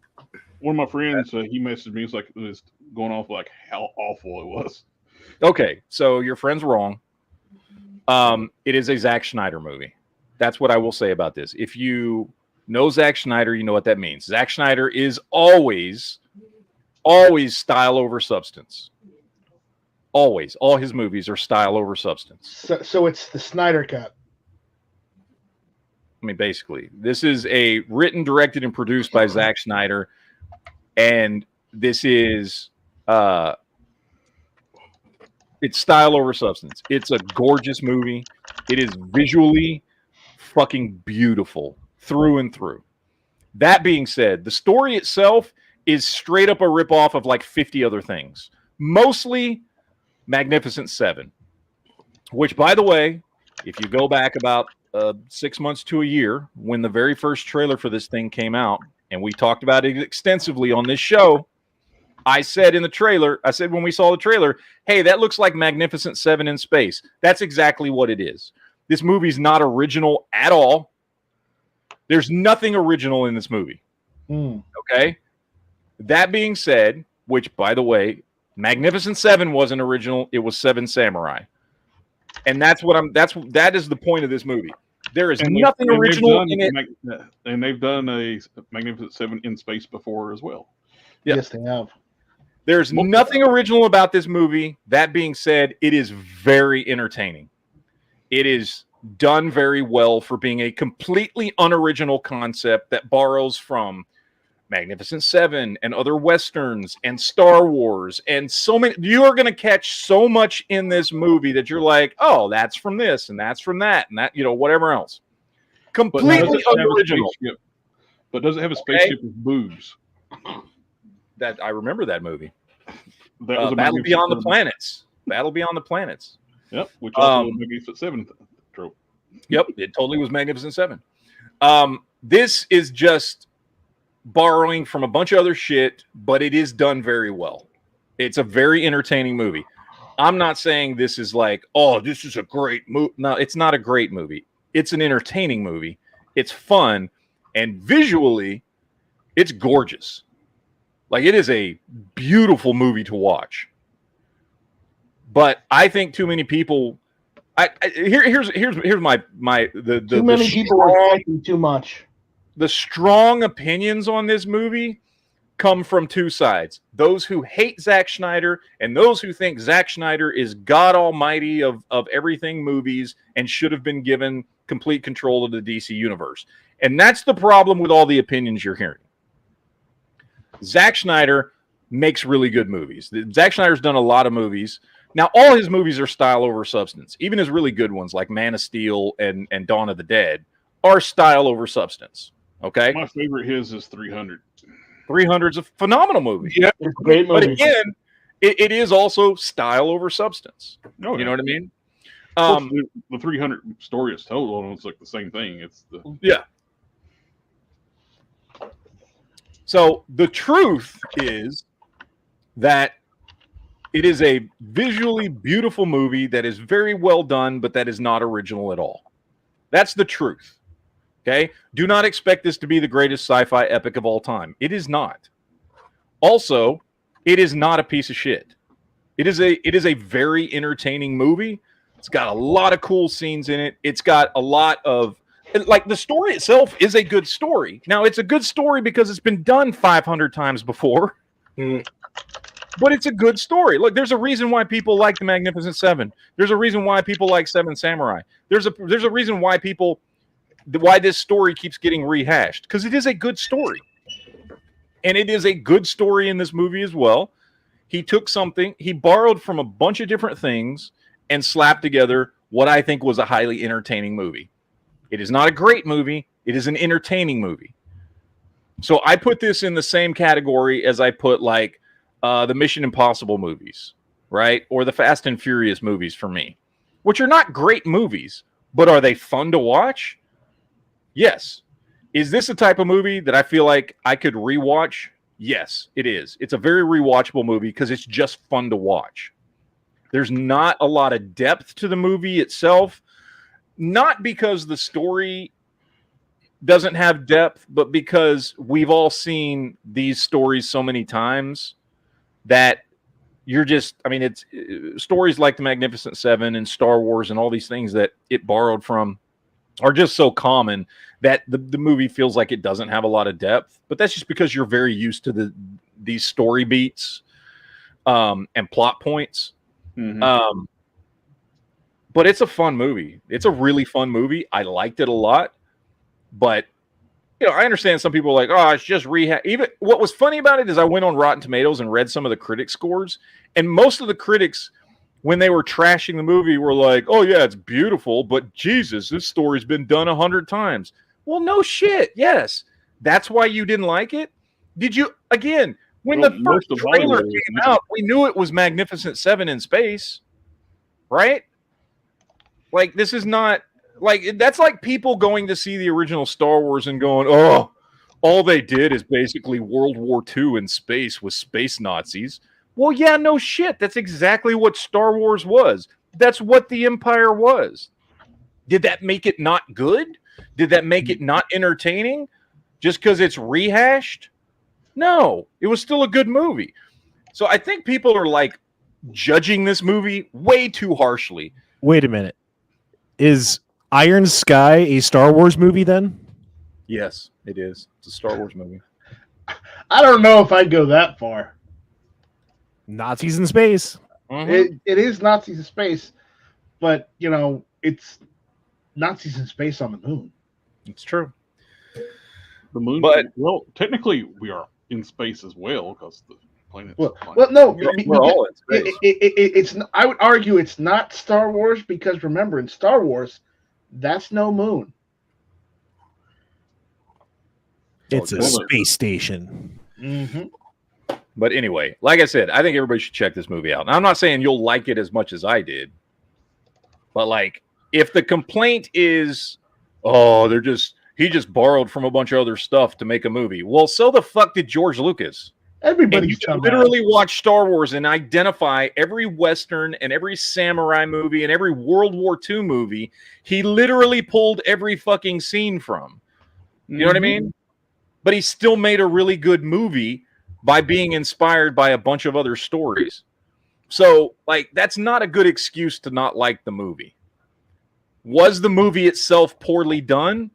Did the movie have, you know what I mean? Like, no, it wasn't. It was a very well done reinterpretation of stories we've seen before. So, how much is George Lucas worth? Billions of dollars. Like multiple billions? Yeah, well, he sold Star Wars for $4.5 billion. And then he owns ILM, which is made him billions of dollars from being the owner of ILM. He also on the technical side, between like THX and all these other things that he's gotten into as far as how movies are produced and the how movies are recorded and things like that. He owns other companies that have like, yeah, he's a billionaire.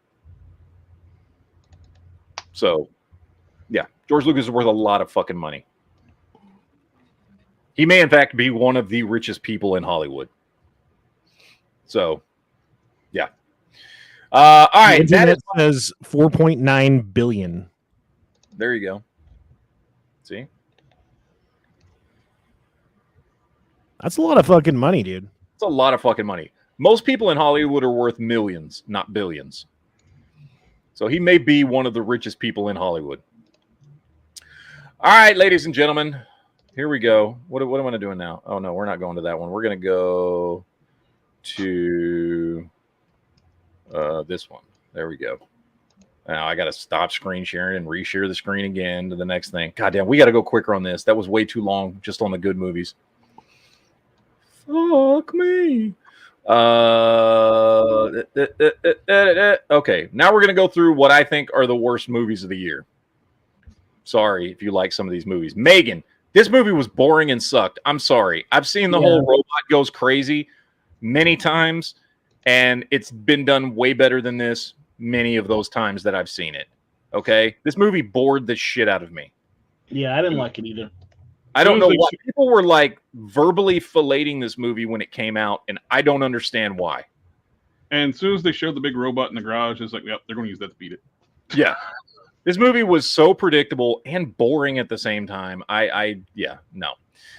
Teen Wolf, the movie. I may have been the only one here. In fact, I am 100% certain I'm the only one here that bothered to watch this. That's only because I watched Teen Wolf, the series. I didn't know it was the still movie sucked ass. It was goddamn horrible. It was like a really bad episode of the television series. Holy shit, dude. I didn't realize you had a whole other window of Windows. Yes, I do. Do you have another window of Windows? By the way, I have more. Yeah. So we got to get through these quick. God. Knock at the Cabin. This was supposed to be M. Night Shyamalan Ding Dong's newest movie. This bored the fuck out of me. Shyamalan Ding Dong. It was an okay premise, I guess, that was done in a boring way. This could have been a 30-minute Twilight Zone episode, and he turned it into a 2-hour movie. I got to pass on this one.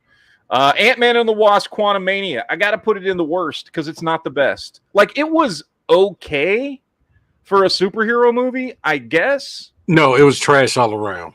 But like all around trash. There's nothing really redeeming about it. Like it was a very forgettable movie, which you should not have. You shouldn't say that about Marvel movies, but this is where we are nowadays. There was a time when you would never call a Marvel movie forgettable. Well, the King is now forgettable now too. Yes, all right. Yes, he is. Extremely wicked, shockingly evil, and vile. Nobody knows what the fuck this movie is, but I watched it. It's the story of Ted Bundy, and it was not good. It wasn't even entertaining. Well, we'll move on from that. I thought you were talking about Nancy Pelosi, but I don't know. Cocaine Bear. Yeah. Every good scene from this movie was in the trailer, and that was How the only dare good you. movie. Number one best movie of the year. Yeah, How y'all dare. done drank, There was a y'all story done where drank people the were Kool-Aid or something. they were dropping weed from a fucking plane in the woods of fucking Colorado, and a bear got into one and went fucking crazy. Sorry, my voice is all fucked up, dude. I got fucking lung AIDS right now. Lung AIDS. I hate it when I get lung AIDS. It does happen once in a while. I've got the white lung, bro. Oh, nasty. Creed 3. This movie got so much praise. This movie fucking sucked, dude. I like Creed 3. I didn't care. The first two movies were great. I love the first two Creed movies. I love the first two Creed movies. This fucking movie sucked ass. I don't know. It was a completely different feel. There was always like in the first two movies, there was always like hope and light and like a message that, you know, you can achieve your goals in the end and become a better person and all this shit. Like all the Rocky movies. This movie was just like, oh, how dark can the character of Creed get to beat the bad guy and fucking like just become a worse human being by the end of it? There was no good morals to this fucking movie. It completely at this point, like the first two Creed movies, they still felt like Rocky movies. I never seen the first two Creed movies. This did not feel like a fucking Rocky movie. There was no hope or uplifting or fucking any sense that the character was going to be a better person or that he was like anything to do Fist too, didn't he? Yeah, Stallone, like he was listed as a producer because legally he has to be, but that's it. He had nothing to do with this movie. And it shows because this took a complete left turn from all previous Creed or Rocky movies, and it was just bad. Like this is a separate thing. Like this should not even be considered part of the Creed mythos because it's not. Because it doesn't feel like what all the Rocky and Creed movies had been. It was not even well done. Like the cinematography in it isn't even good. The acting in it isn't even good. His wife in this movie, who was his wife in the last one and girlfriend in the first one, I forget the actress's name. I'm blanking, but she's been in everything. Her character, who was like Tessa Thompson. Yeah, there you go, Tessa Thompson. Who her character in the first two movies was like his moral core and his center and his inspiration and reason to be a better person. In this movie, she's got like almost no screen time, and when she is there, she's more like a nagging fucking wife. And this movie has no fucking heart.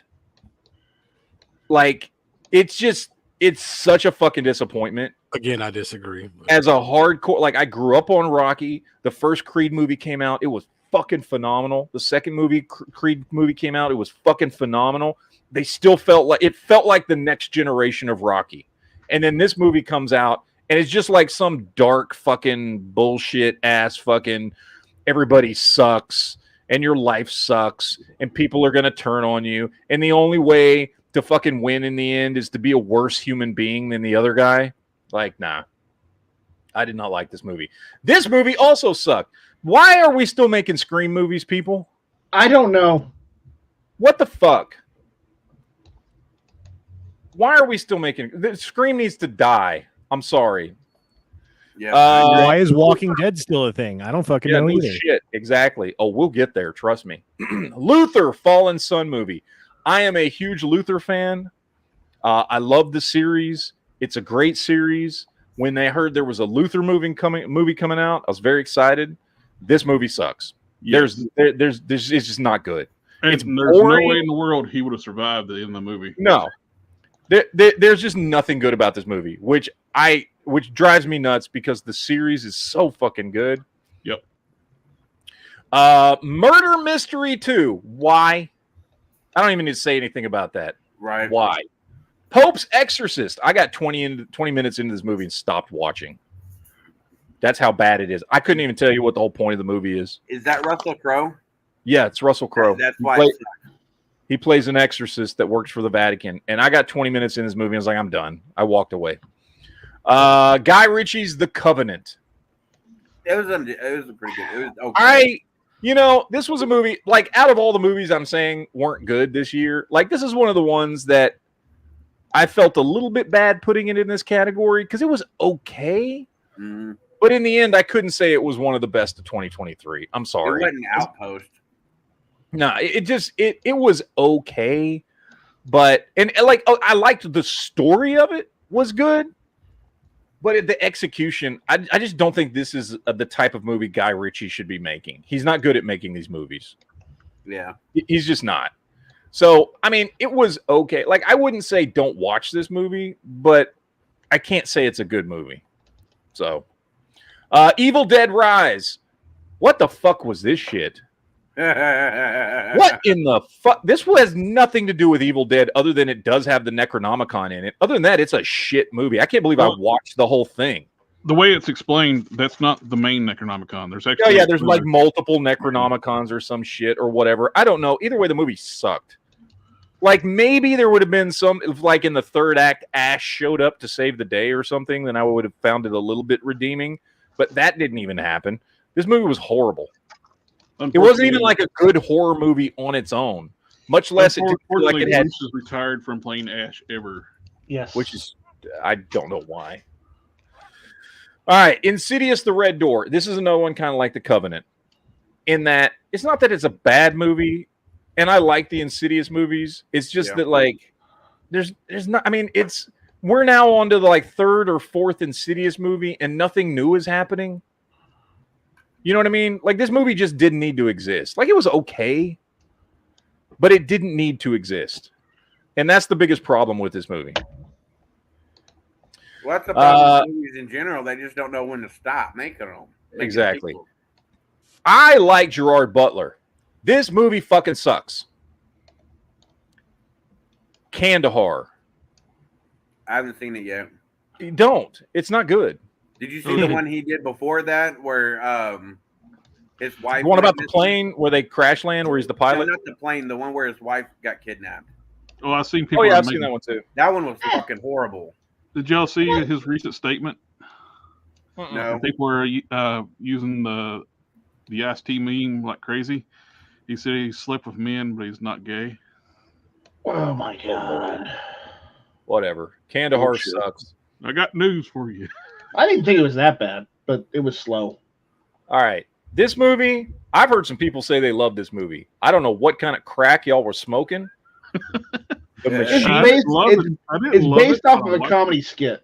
Yeah, and I've seen the comedy skit, which is entertaining the first 2 or 3 times you see it. And then to watch it in a horribly done movie, I was like so disappointed. I was looking forward to this movie. I like Burt Kreischer. I do too. This movie. movie. I've never watched this comedy skit, and yes, the movie's terrible, but it's actually so bad it's kind of entertaining. I will say this: it's the first time I've ever seen Mark Hamill curse in a movie.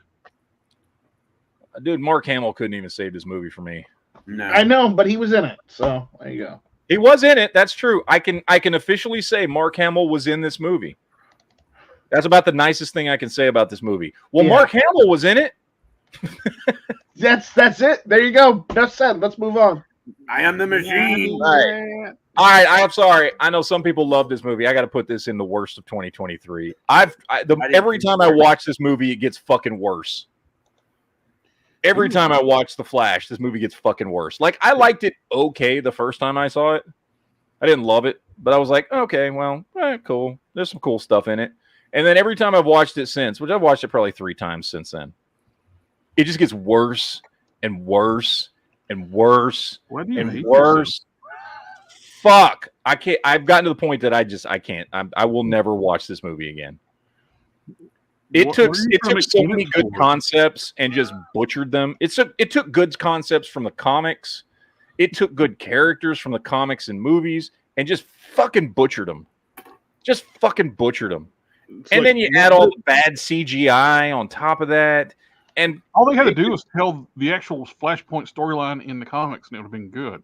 Yeah, which they fucking, for whatever reason, decided not to do. I don't know why. I can't. I like I said, I thought it was okay the first time I saw it, and then I saw it a second time, and I was like, okay. You see the CGI in this movie, and you see Godzilla -1, and it's like, what the hell? Yeah, exactly. And Godzilla -1 was done on like, I think, a $17 million budget, if that. 10 million. 10 million. There you go. And it's a way better movie. Yeah, fucking ridiculous. All right, this movie should not exist. No hard feelings. Horrible. Oh my god, it was so bad. I don't know why this movie exists. If the roles were reversed, good lord, what they be. It's not a comedy at all. Like, it's not funny. There's nothing funny in the entire movie, and it's portrayed as a comedy. Wait, which one was this? Yeah, I think I've seen that one. No hard feelings. Like a chick who is in her 30s who doesn't have her life together. Some parents hire her to sleep with her son. Yeah, I thought it was one of those movies where like it's just like a sex movie and like we had back in the 80s. No, like every summer. it wasn't. I actually liked it. I didn't. All right, Haunted Mansion. This is another one that I couldn't put on best of the year because it's not. But at the same time, I feel a little bit bad putting it on worst of the year because it was fine for like a kids horror movie kind of fucking thing that's based on a Disney ride. Yeah, it was fine. There wasn't anything horrible about it, but at the same time, like, I mean, it was a fucking kids horror movie based on a Disney's ride. You know what I mean? Like, there's it wasn't great either. So not a lot you can say about it. You know, I wouldn't be mad if somebody was like, I liked it because it was okay. You know what I mean? It was better than fucking Flash was. That's for goddamn sure. How long have you been doing this? How many did I miss already? All of them. Pretty much. All of it? A whole bunch? All right, so next one, Indiana Jones and the Dial of Destiny. This is another movie like The Flash. First time I saw it, it was like, it was okay. I couldn't get through it. And then I watched it again. I was like, oh, okay, it wasn't as good as I thought the first time. And then I watched it again. And I was like, I really don't like this movie anymore. Yeah. So I'm sorry. Yeah, I went the other way. I hated it, and then I liked it a little bit better when I could see it better. Yeah. No, I liked it. I watched it 3 times. And each time it got worse. And I was like, okay, I'm done. So I'm sorry. I'm sorry, Jared. I did not like this movie. Oh, I didn't watch it yet. The Babylon 5. Oh, you haven't? I just thought it wasn't. I started. I was coming fresh off of. I was coming fresh off of binge watching the entire series. Yeah. And I really get into it. I didn't like the style of it. I kind of got bored with it real quick. I never it just watched the wasn't. show, and I liked And it. it's not. Look, it was fine, and they got most of the voice cast back, and the story was fine. But like, it was boring. That's what it was. It was boring. I was bored watching this movie. I'll give You you know? that. I enjoyed Not a it. lot happened. It felt like one of the not as good episodes is what it felt like to me. Yeah. I enjoyed it. I enjoyed it regardless because we got more Babylon 5 out of it.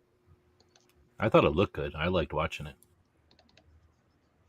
And I have no idea about Babylon. I'm not saying it was great or anything. I'm just saying that I enjoyed it because it got more. I got more Babylon 5 than I would have. And maybe if I had watched Babylon 5 originally and hadn't just binge watched all 5 seasons about a month before this movie came out, and I was like missing Babylon 5, I would have liked it better. You know what I mean? But I had literally just watched all 5 seasons right before this movie came out.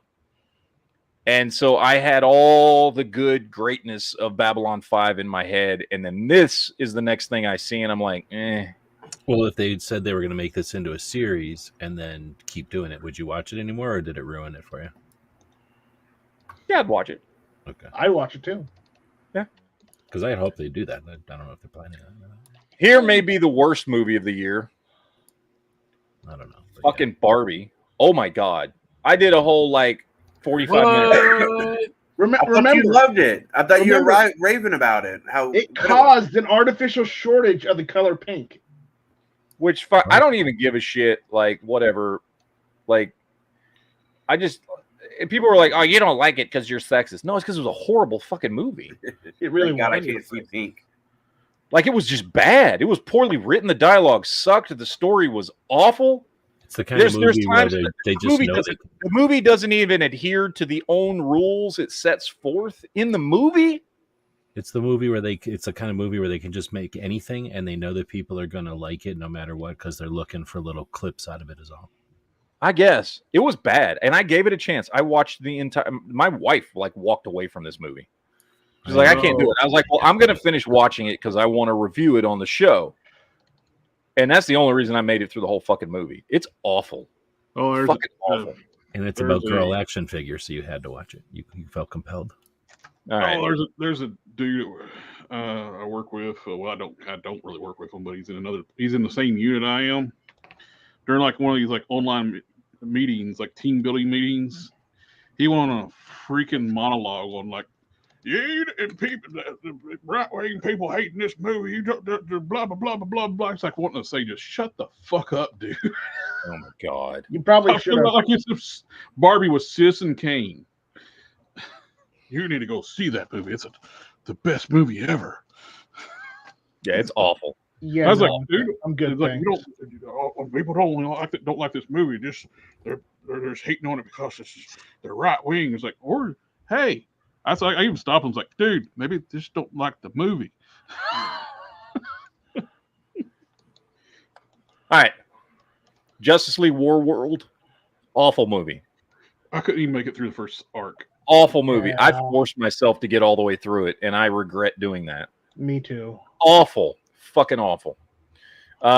Equalizer 3. Again, I like the Equalizer movies. I like this movie well enough, but the Equalizer movies have become...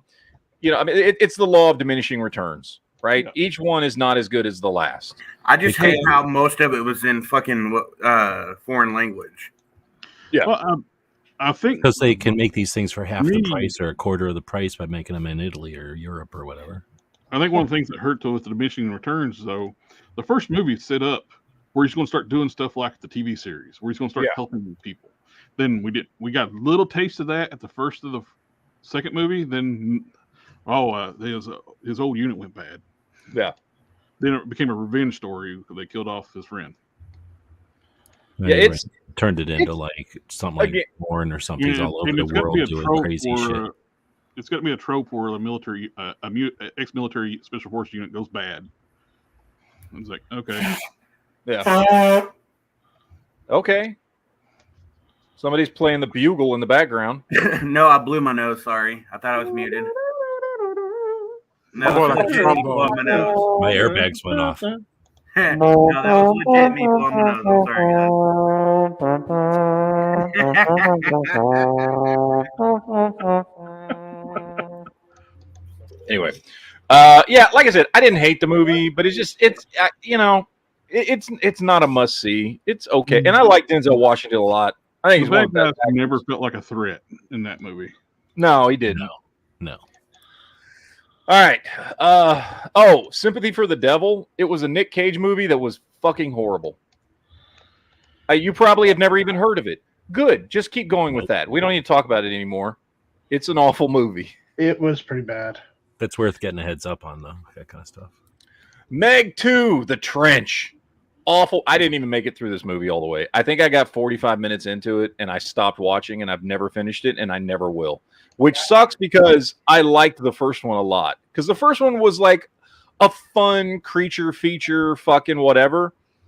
Dude, there's no... I watched 45 minutes of this movie, and I think the shark showed up right before I stopped watching. Yeah. It's not good at all. Like, I cannot tell you how much you need to stay away from this movie, even if you liked the first one. So, A Haunting in Venice. Why wouldn't anybody watch this?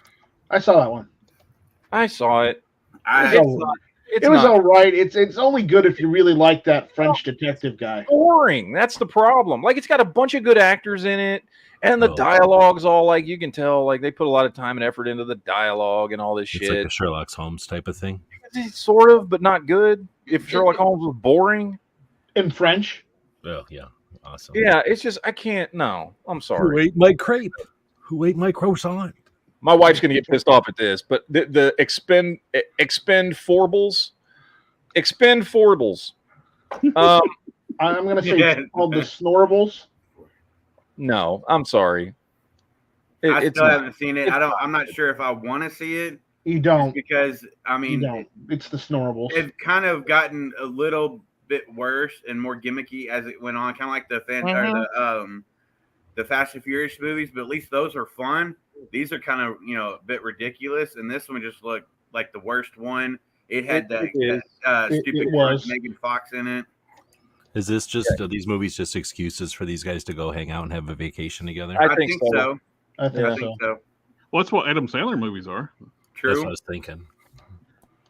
All right, as a lover of Exorcist horror movies, I can't recommend this one.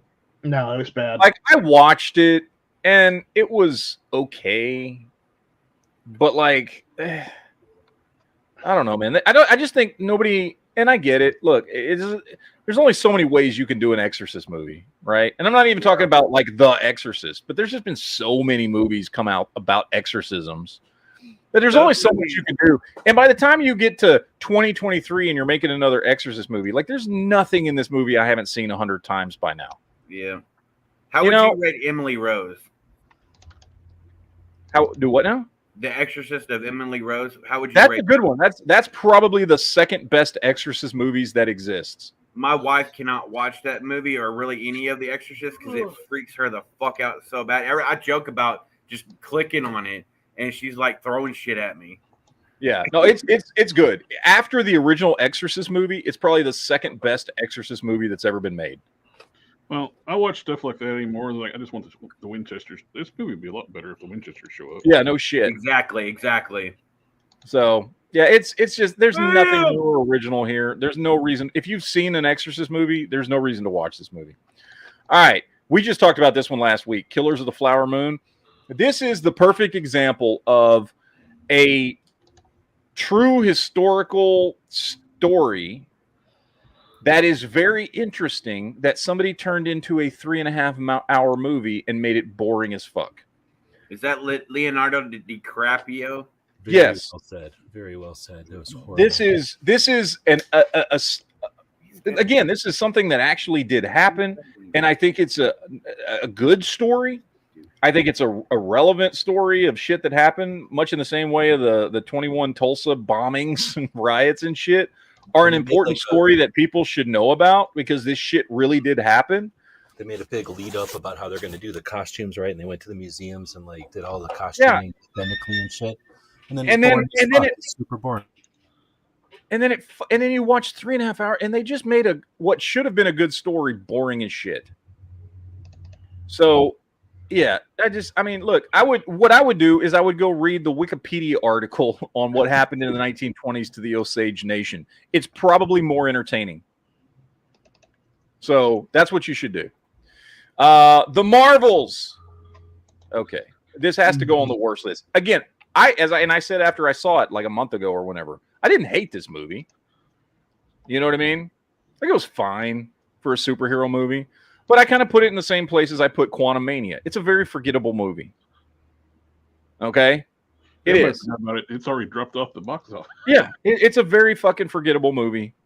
There's, one of the main characters in the movie, Captain Marvel, is just an awful character. The other two are fine, and as I said before, like, they were actually pretty good in this movie. But so much of the movie hinges on Carol Danvers' character that, I can't. It's just a fucking forgettable movie. You know what I mean? Leave the World Behind. This is that Netflix movie that came out a week or two ago. Yeah, my wife was wanting to watch it, and I'm like, I don't know. I heard it was stupid. It looked stupid, so. Like, I watched it because I'm always down for like shit hit the fan, end of the world movies. Yep. This one is done awfully. It's not good in any way, shape, or form. Now, that being said, a lot of people were bashing it, going, "Oh, it's a movie about hating white people." No, it's not. I don't know where that fucking came from. Because that's not in it at all. What is awful about this movie is it's a movie about the end of the world. And I said this last week when I talked about it. It's a movie about shit hit the fan, end of the world, where you're viewing the end of the world through the eyes of just a handful of characters. And every 10 minutes, man, something else happens. And it poses another question. What the fuck is going on? Is it World War III? Is it terrorist attacks? Is it fucking aliens from space? Like, what the fuck is happening? More like the film just progressively like poses more and more questions, making you want to know what the fuck is going on while telling the story of these people experiencing it who aren't interesting characters at all. But you're holding on to this movie throughout the movie, waiting to get an answer to what's going on. And then the movie just cuts to black to the fucking theme song to Friends, and you never find out what the fuck happened. Damn. So you've watched these uninteresting characters for 2 hours experience some crazy shit and then never get a fucking answer. Which one was better, this one or Knock at the Cabin with Dave Bautista? I'd rather watch Knock at the Cabin. And that one was bad, in my opinion. And that one was bad, yes. Okay. Damn, So, now you're really not making me want to watch this fucking movie. Yeah. It's not good at all. All right, Silent Night. This was the movie that I went and saw about 3 weeks ago, and I had a choice. Okay, let's go see Godzilla -1, which I've heard is really good, or let's go see John Woo's return to action film greatness in a revenge thriller. Yeah. And me and my wife both decided we both love John Woo. We both love revenge movies. We went to go see this, and oh my God, is it fucking awful. Oh my God, is it a huge disappointment. And that's shocking. If you're a John Woo fan, if you're an action movie fan, if you like revenge movies like Punisher and John Wick, this is a disappointment in every fucking way imaginable. There is not a single shred of goodness in this entire movie. Even the action in this movie fucking sucks, which is awful to say about a John Woo movie. Doesn't it have Joel Kinnaman, or however you say his name? Yes, he's the main character in the movie. Yeah. And it's awful. Damn. Fucking awful. I was looking forward to seeing it too. No, so you're saying you haven't watched Godzilla -1 yet then? Yes, I have. Okay. We already watched that. Or we already talked about that. Okay. That was on my best movies of the year list. He wasn't here for it. Oh, that's right. Yeah, that was before you were here. All right, we're almost done. These next two movies I just put on the list because I can't put them in the best list. And that is this movie, Genie, and this movie here, Candy Cane Lane. Look, I'm not saying these movies are bad. It's two Christmas movies that came out this year, and they're fine. And for Christmas movies, they're entertaining. If you like Christmas movies, go watch them. That's fine. They're no But Die Hard. I can't put them on the list of best movies of the year. They're both Die like Hard is lower the best budget. movie They're of both all like time. lower budget Christmas movies. Not lower budget, but they're Christmas movies, which by definition means they're lower budget. This one is Melissa McCarthy plays a genie. It's fine. And this one is Eddie Murphy, and he gets caught up in some fucking elf magic thing. And they're fine, but they are just they're not great movies, right? Like I watched both of them. They made me laugh a little bit. They made me smile a little bit. If you like Christmas movies, go ahead and watch them, but they're certainly not in the best of 2023 category. Okay. They're just not. So I'll leave it at that. Okay. That is my best and worst of 2023 as far as movies go. We haven't even gotten into TV shows yet, people. Right. And I know you're like, holy shit, boy. we've already been going for 2 hours. I don't care. We're going to get through this shit. I had mentioned a while ago, that it wasn't no Die Hard when you're saying like they're okay Christmas movies. Die Hard is one of the best Christmas movies. Mm-hmm. My son looks at me and goes, "Die Hard was a Christmas movie." Yes. I'm like, dude. Yes, it was. All right. That's a Christmas movie. Yes, We because got to get some education going on there for your son. All right. Hey, We're whip gonna- through, I whip swear through to your God- top 10. Whip through your top 10 best ones for me because I wasn't here. Just That's real next quick. week. We're doing a top 10. This week is best and worst of 2023. Next week is top 10 movies of 2023. Okay. So I haven't done my top 10 yet. All right. We're going to try and get through this as quickly as possible, ladies and gentlemen. All right. Best TV of the year. We just talked about this earlier. This is the show Obliterated. It's on Netflix. A lot of fun. Highly recommend it, but be aware there's lots of just unadulterated cock in this movie. Random scenes of a dude schlong hanging out. Although there's titties in the movie too, so there's something for everyone. But the premise of the movie is hilarious. But an elite special forces team fucking gets drunk and high and does a bunch of drugs in Vegas because they think they just stopped the terrorist, only to find out while they're still drunk and high they didn't stop the terrorist and there's a nuclear bomb in Las Vegas, and they have 7 hours to find it and stop it while they're drunk and high. It's 8 episodes. It's fucking hilarious. It's got great action in it. I highly recommend checking the show out. This is a fun fucking show. It's on the private movie theater. It is. Yeah, every It's Probably also what on I'm gonna watch. Netflix. It's probably what I'm gonna watch on Christmas Day. yeah, it's Yeah. fun. Yeah, sounds It's good. just a fun series. 8 hours of fun. Nothing more that you can do with that. All right. The Rookie. Not all these movies, all these TV shows are shows that just came out this year. I'm just saying the newest season 4 of The Rookie was great. I don't know. Yeah. I may be the only one that watches this show. No, I watch it. No, I also watch it. Yeah. Yeah, Nathan yeah. Fillion as a cop in LA. I do not like police procedurals movies or shows. But I do like Nathan Fillion, which is why I started watching this show in the first place. And it's great. It's the only police procedural show that I watch. Highly recommended if you haven't checked it out. All right. Now the spinoff is awful to me. When you're saying police, Yeah, the Watch spinoff, the spinoff. the FBI one was. I tried Yeah. watching the first couple episodes and it wasn't good. I stopped. I All right, haven't seen Last that. of Us. that's like CSI or something. It's not like a comedy. Yeah, it's a comedy. It's an action comedy show. Yeah. All right, Last of Us. We talked about this all this year. I like it. Look, it's got good episodes and bad episodes, but overall, it's a good show. If you haven't watched Last of Us yet, check it out. That's all I'll say. But we've talked about this show ad nauseum this year. We Yes. were talking about it every week when it was out. Yep. So, whatever. Wait but Last of Us is a good show. I'm looking forward to season 2. What more can you say? Ahsoka. Loved this show. I liked it. I thought it was great, which I was surprised. Ezra Lynn. I thought it was going to be good, but I didn't think I was going to like it as much as I did. But then it came out, and you realized it's not Ahsoka. It's Rebels Season 5 is what it is. Which, as a huge Rebels fan, I was okay with that. I was okay with that. Exactly. I was okay. But also, season 5. I just got Ahsoka in the mail today. If you were a longtime Star Wars fan that loved the Thrawn books, you got Thrawn in all his glory in Ahsoka. Mm-hmm.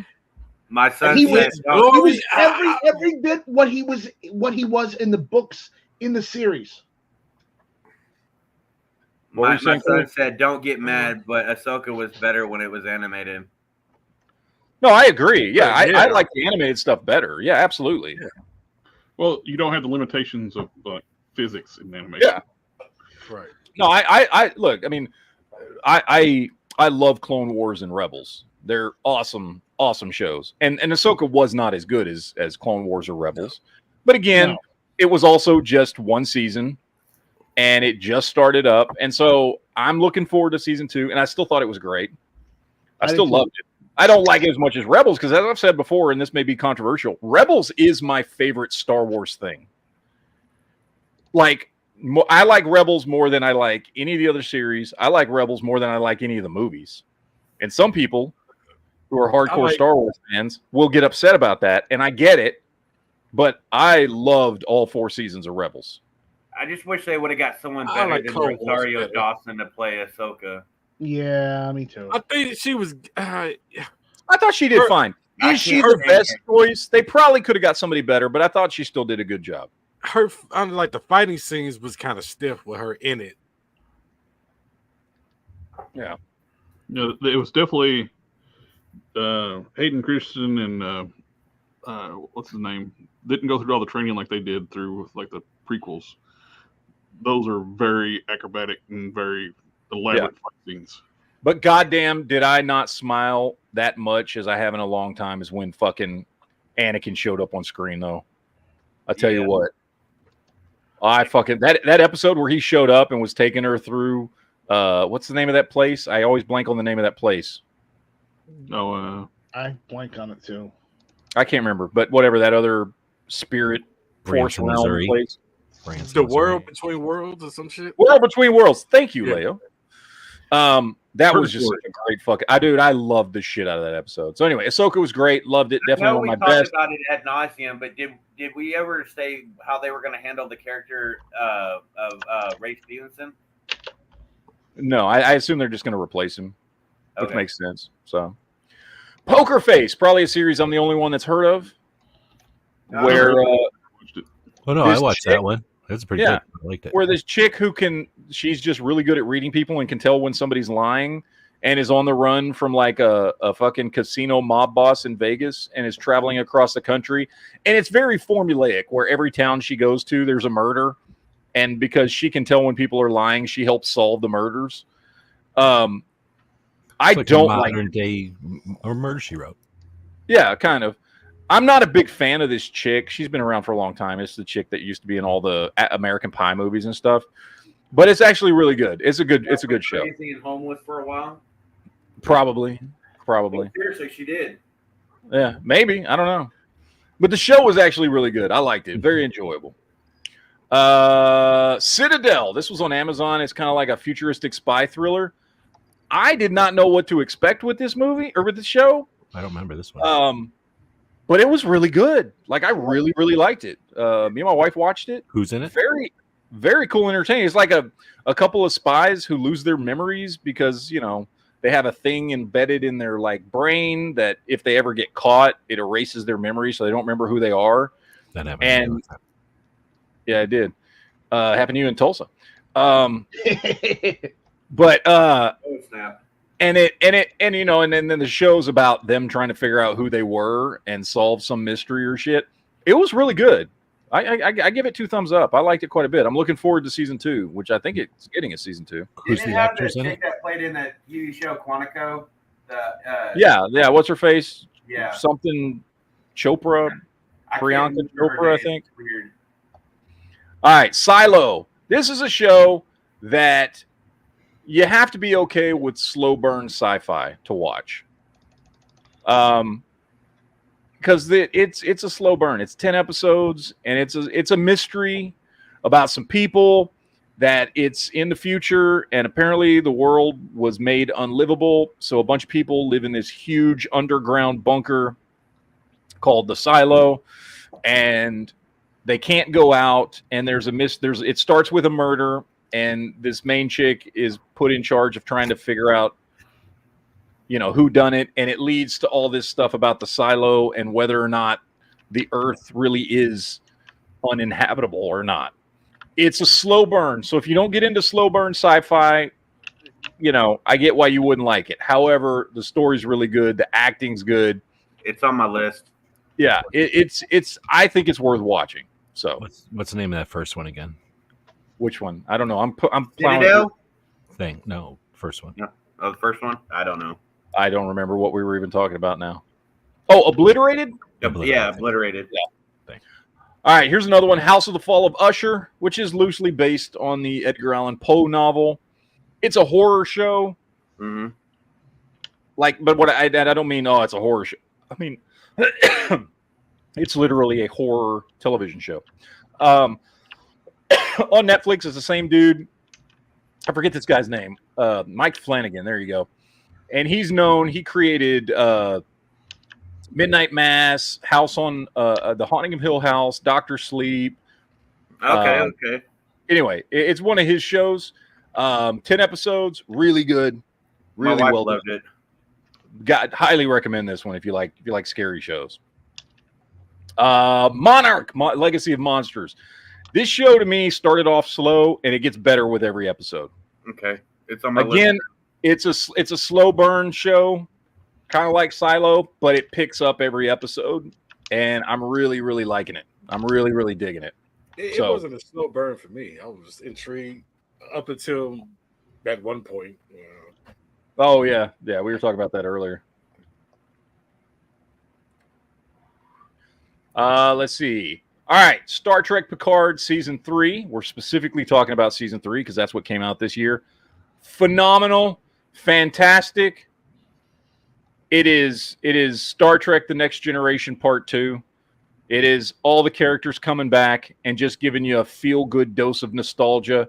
Mm-hmm. Loved it. Absolutely loved it. I cannot recommend Season 1 or 2, however, especially Season 2. Season 2 was fucking awful. But Season 3 is right back to classic Next Generation goodness. And I loved it. Loved every minute of it. Yep, me too. I loved it. All right, Twisted Metal. Oh, yeah. This show was fucking great. Yeah, I love that so show. much fun. The So best much part fun. is Wait for Season 2. the stories with Sweet Tooth. Those are Yes. Sweet Dude, Tooth it was just hilarious, honestly. Yeah, I can't recommend the show enough. And I'm not even, dude, I've maybe played Twisted Metal a handful of times. So I'm not even liking this as a fan of the video game. Yeah, I know. Just the show itself was fucking great. Twisted Metal 4 was the best one. It's just fucking fun. This show is fun. only thing I would have think they should have done is not revealed she was the bad guy immediately as soon as she met with him.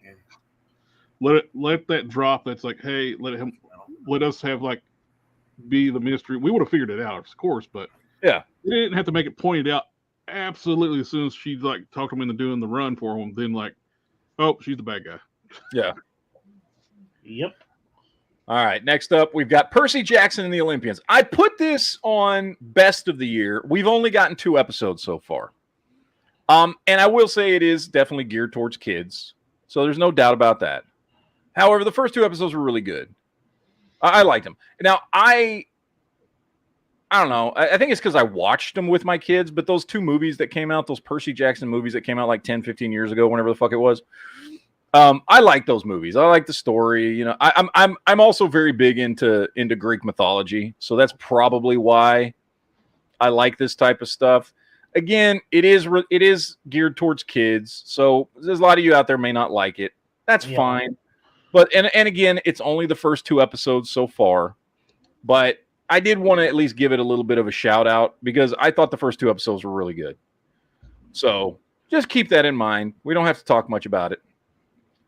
I question putting this on the list just because we only got 3 episodes before it went on hiatus? 4, whatever. But it's still a good show. I mean, the first season was phenomenal. The episodes we've gotten so far, I really liked out of season 2. It yet. They're cramming so much into so few episodes, though. Well, Yeah, it's been enjoyable so far. Yeah. Did I already ask you? Is this a real comic already? And then it's a show? yeah, it's a real comic. The comic's a long comic. It's like several, Wait. almost 200 issues or something like that, and then it's over now. But Is this the one about the like the boys or something? No. No. Okay, I was thinking of something else then. Well, but this is one has that feel to it. His dad's a superhero, right? And he's Yeah. Yeah. His dad's an alien who's kind of like Superman, and he has a half-human kid who's invincible. So they have powers very similar to Kryptonians. yeah. Okay, gotcha. All right, next up we got Foundation. This one, very much like Silo, is slow burn. However, season 2 was much faster paced than season 1 was, and I really like it, like a lot. Now, G-Webs, we've talked about this before because you've actually read the books. I've never read the Foundation series. I mean, again, it's very much like Dune, where I've heard about Foundation all my life, so I know a lot about it just because, you know, it's hailed as one of the, you know, the best sci-fi series of books ever written. But I've never read them, so I don't know all the details of the books. You know, I know the generalities of what the story is about. Well, there's no way I know all the details because, like you say, there's so many of them. I think it's just like there's so many of them, and they kind of tie together. Yeah. But the show is good regardless. All right, It's just Night a lot Strike, fun. your fucking clackety clack is back. Good. Apple Good. TV been coming out with a lot of new shows lately. Yeah, they have been, and a lot of them are really good too. But yeah, Foundation season 2 was definitely. I liked the first season quite a bit, but season 2 was way better. It's not as slow burn, much more quick moving, more shit goes down. Like it's good, and it's good sci-fi. I if you're into sci-fi, Foundation is something you definitely should be watching. What's it on? Apple TV Plus. So I watch it on the home movie theater website. Yes, I will too. All right, Reacher. It's hard to say. I've only seen the first episode. Reacher's I haven't amazing. seen the latest, but I've seen the rest. It's good. Me too. It's good. Yesterday, That's the thing. Thursday. So the first season was great. I loved the first season, and so far, after only seeing the first episode or two of season 2, it's still great. Yeah. So I can't speak for the whole season, but you know, I got to give it a little bit of a shout out. So yeah, it's good. Yeah, All it's right. a damn good show. I love it. Now, for what is one of the greatest shows on television right now that for some reason I've been talking about for 2 years, and none of you motherfuckers will watch this show, Except for me. except for Leo's the only one. One of my top 3 best shows on television right now for all mankind. Yep. This is the communist got to the moon first one. Yeah. Yes, Yeah. I exactly. think it was too complicated. It I is tried to watch alternate it. history of what would the United States be like had Russia gotten to the moon first, and it changes the entire course of the United States because it What puts season? us in not just the Cold War now extends into space in a very different way, and it becomes a space race where the United States starts putting far more into space exploration than we actually did in the real world. And it leads to the world, the whole world, but especially the United States, being very different. And each season takes place in a different decade. So season 1 was the 70s, season 2 was the 80s, season 3 was the 90s. We're in the middle, we're almost to the end of season 4 right now, and it takes place in the 2000s. Okay. And this show is fucking great. Leo, did you see the latest episode? Yes. I love the way that episode ends, where dude comes in and goes, "Want to help me steal an asteroid?" Yeah. And it just kicks into fucking DMX. Yep. The X go to was Oh, that dude, the end of that episode was fucking fantastic. I love that. And then he says with it, the Elon Musk character. I think it's Yeah. supposed to be. and he says it, and then the other dude that's played by Joel Kinnaman just like looks up at him and starts smiling. Yeah. Oh, Right. Even though like he he hated him at first. Then he started to come up with his idea. Then he just looked up and smiled. Dude, this show, I'm telling y'all, this show is so fucking good, man. A couple weeks ago, I actually went on that home entertainment, show site and went to find it, and it was not on there. I could not find it anywhere. I even went to the other one that Leo F movies. You went to F movies. I found it right now. It's still there. That's where I watch it. I just watched the newest but episode last night. when I was searching for it, I even went to Solar Movies and I could not find it. Well, I found it on the first page of the TV part, right? It should be like right there. Yeah, when you go to TV, because the newest episode just dropped yesterday. Because the only thing it would bring up, it said for all humankind. I don't know. I'll send you a link. Okay, yeah, do that because I've been wanting to watch it, but last time I looked for it, I couldn't find it. It kept bringing up that humankind shit, and I'm like, well, obviously this isn't fucking it. Let me see. I'm looking it up right now. Yeah, I type in "For All Mankind." It's the first thing that pops up. Okay, I found it.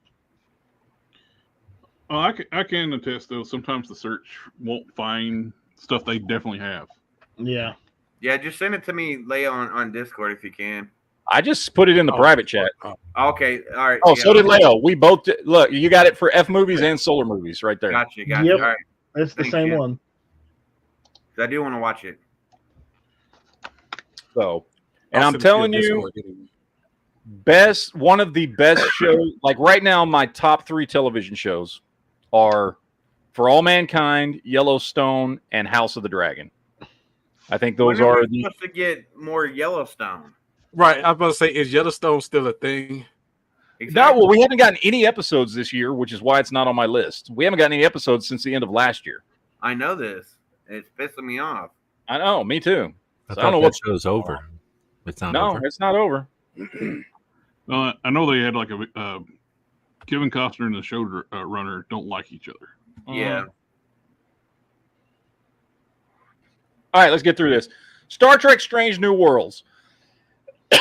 Minus 1 episode this season, which was a fucking musical episode, which is the goddamn worst thing I've ever seen in my life.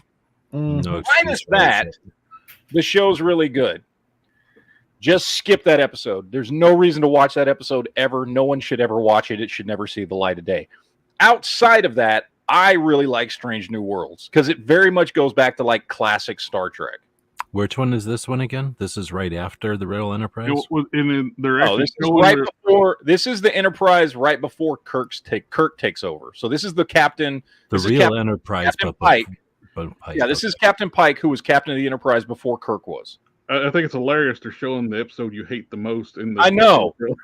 Fucking awful. That is the worst episode of anything I've ever seen in my life. What do they do that kind of shit for? We're going next. Anyway. The Lower Decks episode was great. I'm going to say that, though. Yes. I don't know how many people got into the show. The first season was great. So good. Yes, it was. The other seasons after that has been fucking horrible. Season 2 was okay. I like it. I still like the show, man. What is it? It's about a fucking serial killer. Yep. Well, it's a love story. It's no doubt. It's a love story about a serial killer who every season falls in love with a different woman and then does insane shit like kill people to try to prove he loves her. Yeah. But the first season, in my opinion, is the best. Yes, the first season was great, so good. But I do want to see the next season because I want to know how it turned out since he got with the powerful girlfriend. Yeah. All right, next up, Mrs. Davis. I think I was the only one that watched this. I started watching it, but I think I only got like the first episode in. Oh, I'm a dude, so I wouldn't watch it. Yeah, this is a weird but good show. It's a very weird premise.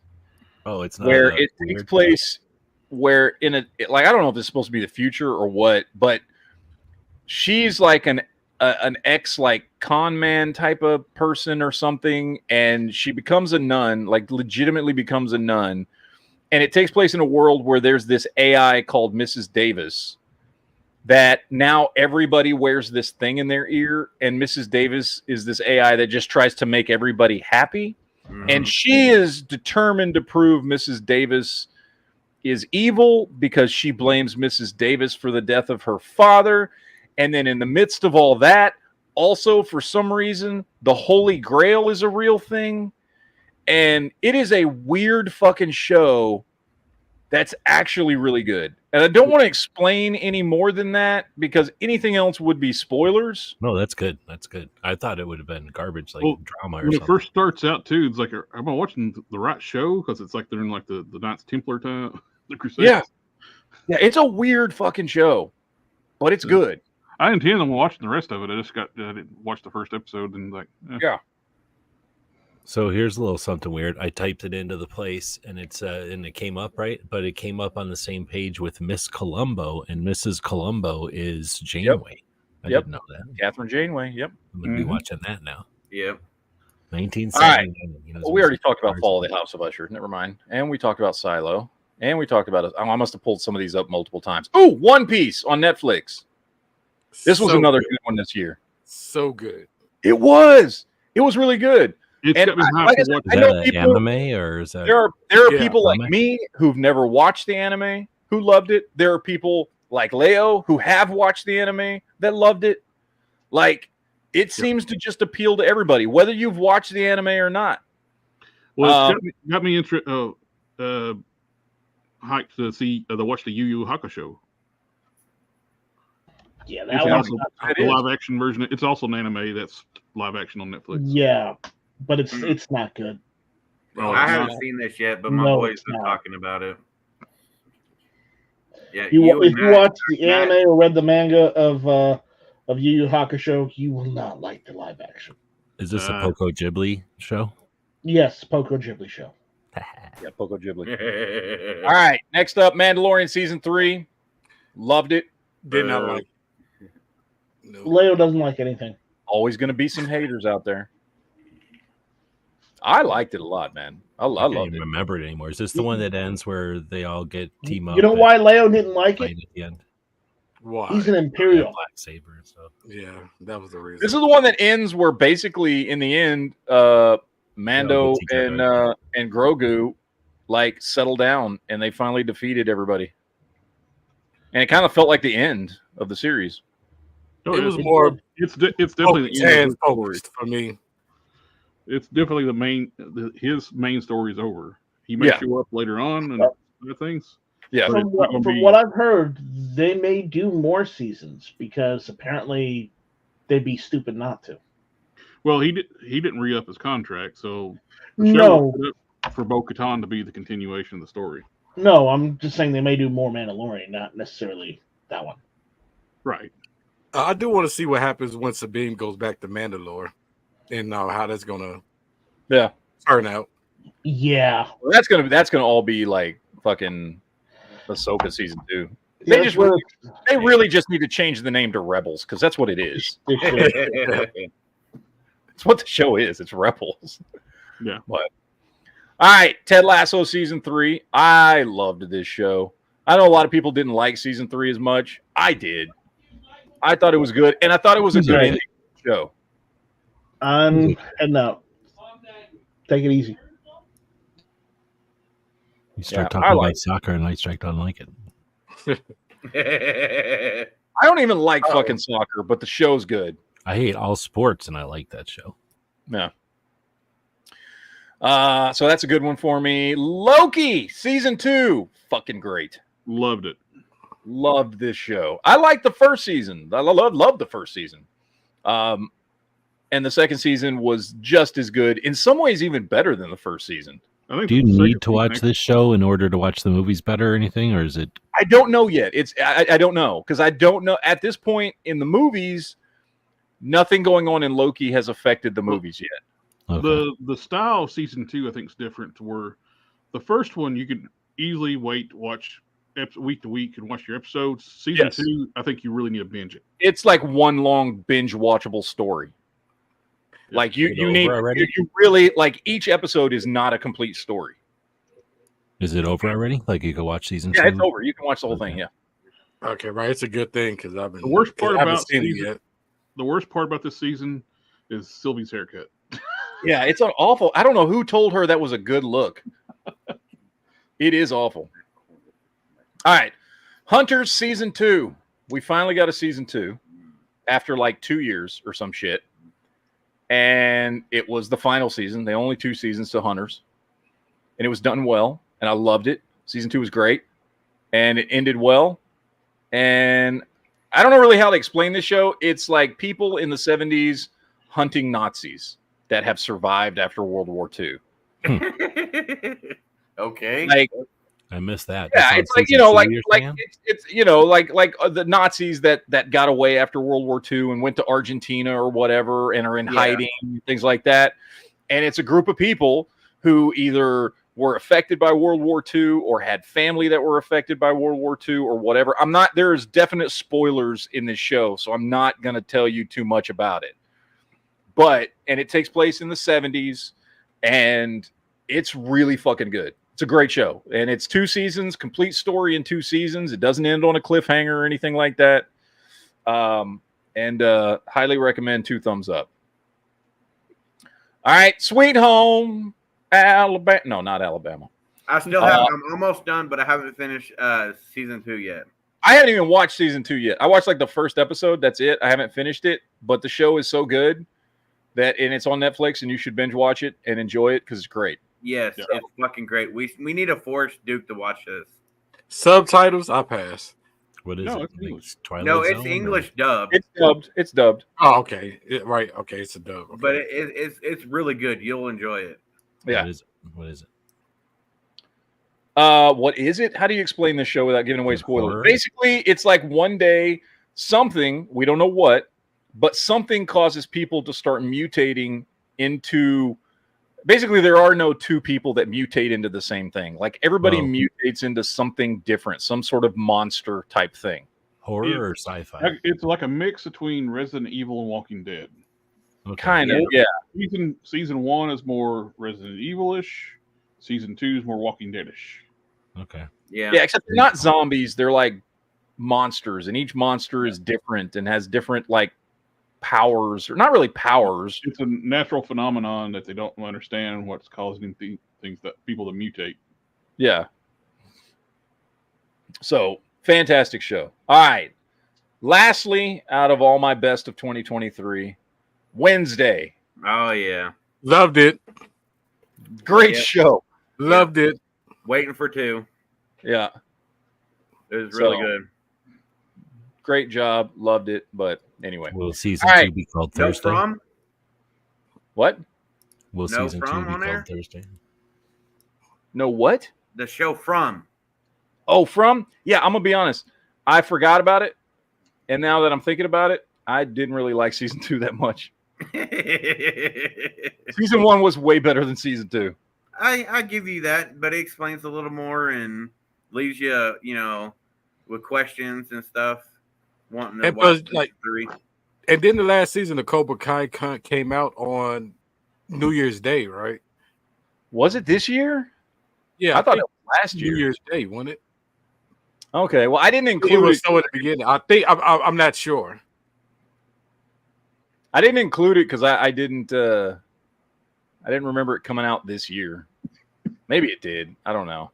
Right, well, if that's it okay. did, I would have put it on the list of best of 2023 because I do like Cobra Kai. 'Cause I remember it came out on New Year's Day. Yeah, and one other thing I forgot was the newest season of Lower Decks. I did forget to mention that. That's definitely best of the year. Lower Decks is awesome. Yeah, yep, it is. So, all right, we got to get through this because we've been going on too long. This is the worst of 2023. Secret Invasion. Oh shit, I forgot about the worst. It's bad. We're gonna get through this quickly. It's bad. Gen V. I'm sorry, guys, but after a lot of thought, I got to put Gen V on worst. It was I not agree. like it had some interesting things that tie into the Boys Yeah. TV show, but overall, that like, good. you can pass on this show. There's not a lot good there to it. There's a couple of things that kind of tie into the Boys, Exploding penis. but like in general, I can't. You don't need to watch this show. This show, I couldn't get past episode 2, Justified, City Primeval. As somebody who loves the original Justified, Yeah, I love the original. I could not get into this show at all. Like no, I'm sorry. It just doesn't I'm do still gonna nothing. give it a chance though because I love the original. Maybe, I don't know. Maybe I'll try at some point, but I don't know. All right, The Witcher season 3. Ugh, God, I no. couldn't even get past like the second episode. I think it was. I accidentally watched The Pitcher, and they just kept filling up this thing with water, and it was boring. Yeah.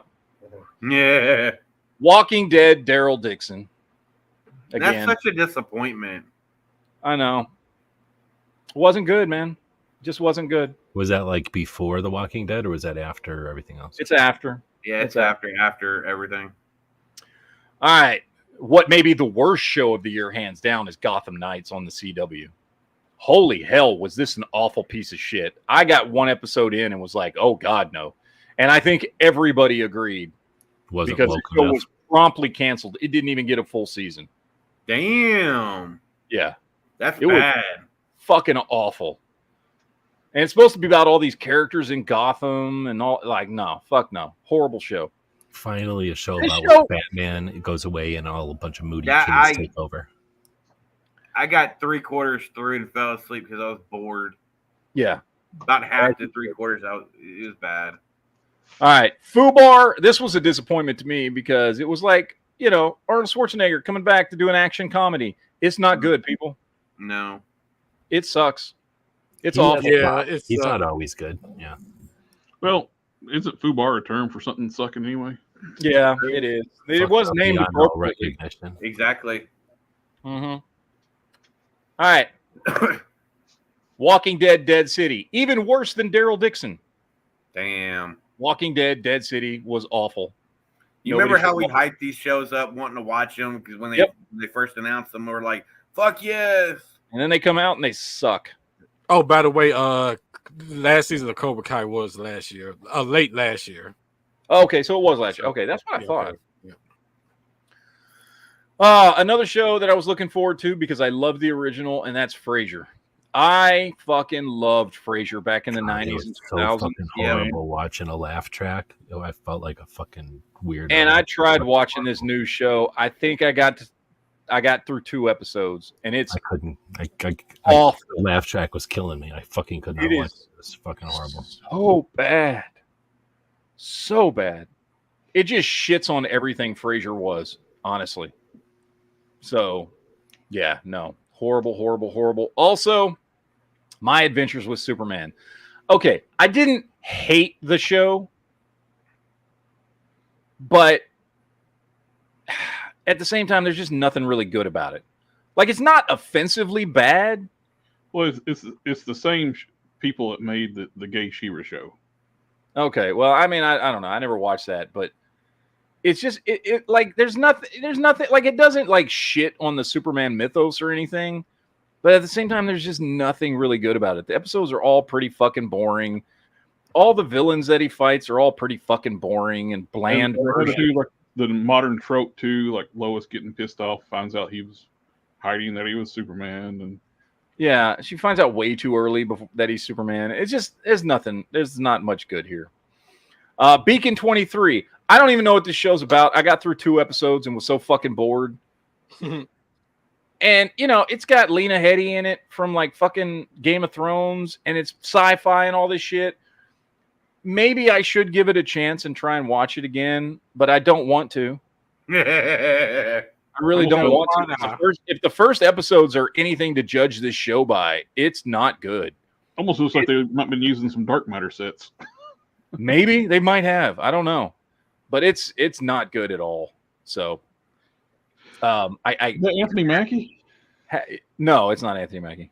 Look like him. On your little thumbnail screen, I can't tell. All right. Okay, now this one here, Doctor Who. We only got 3 episodes.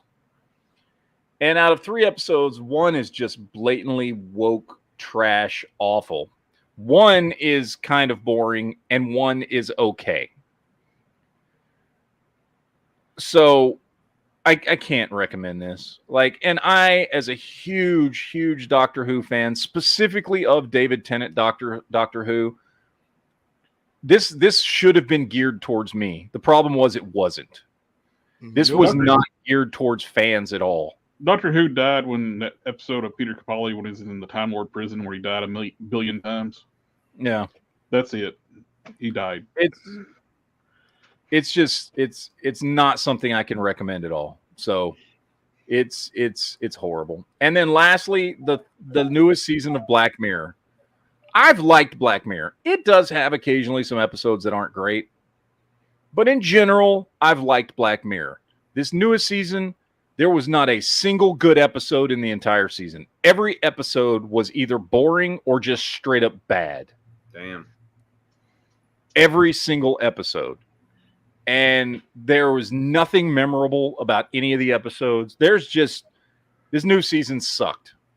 Absolutely 100%. Without a doubt, it fucking sucked. And that's disappointing from a show that I pretty consistently liked through all the seasons. Oh my God, we got through it. Only took 2 hours, 45 minutes.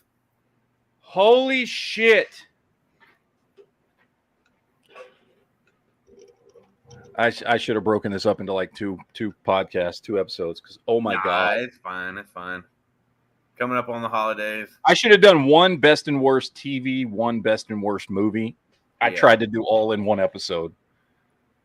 Dear Lord. Never again. Never again.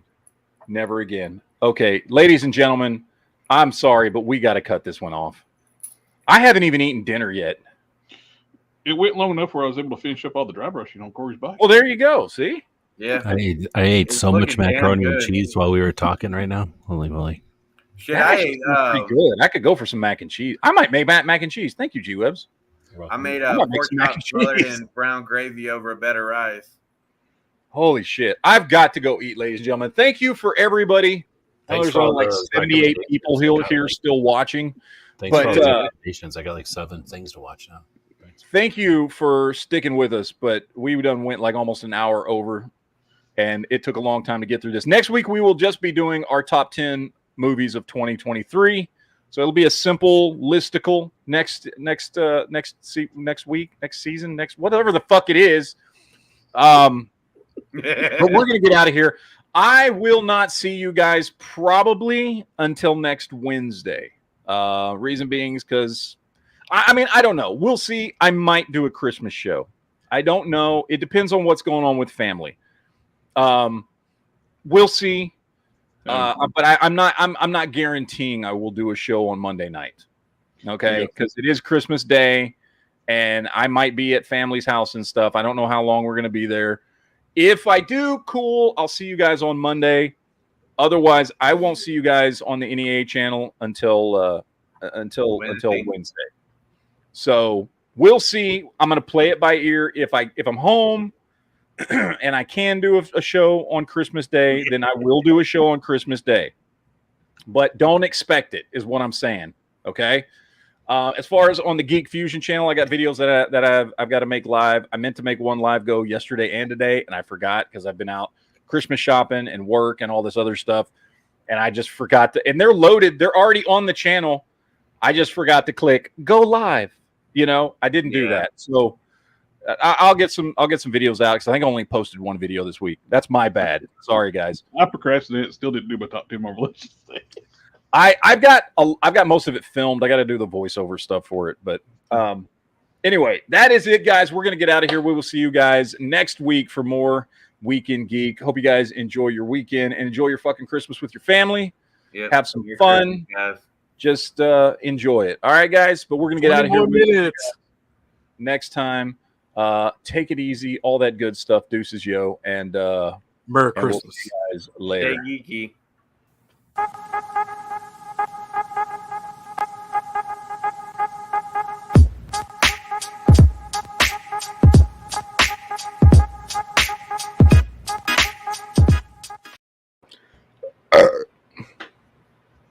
Oh wow, it didn't end.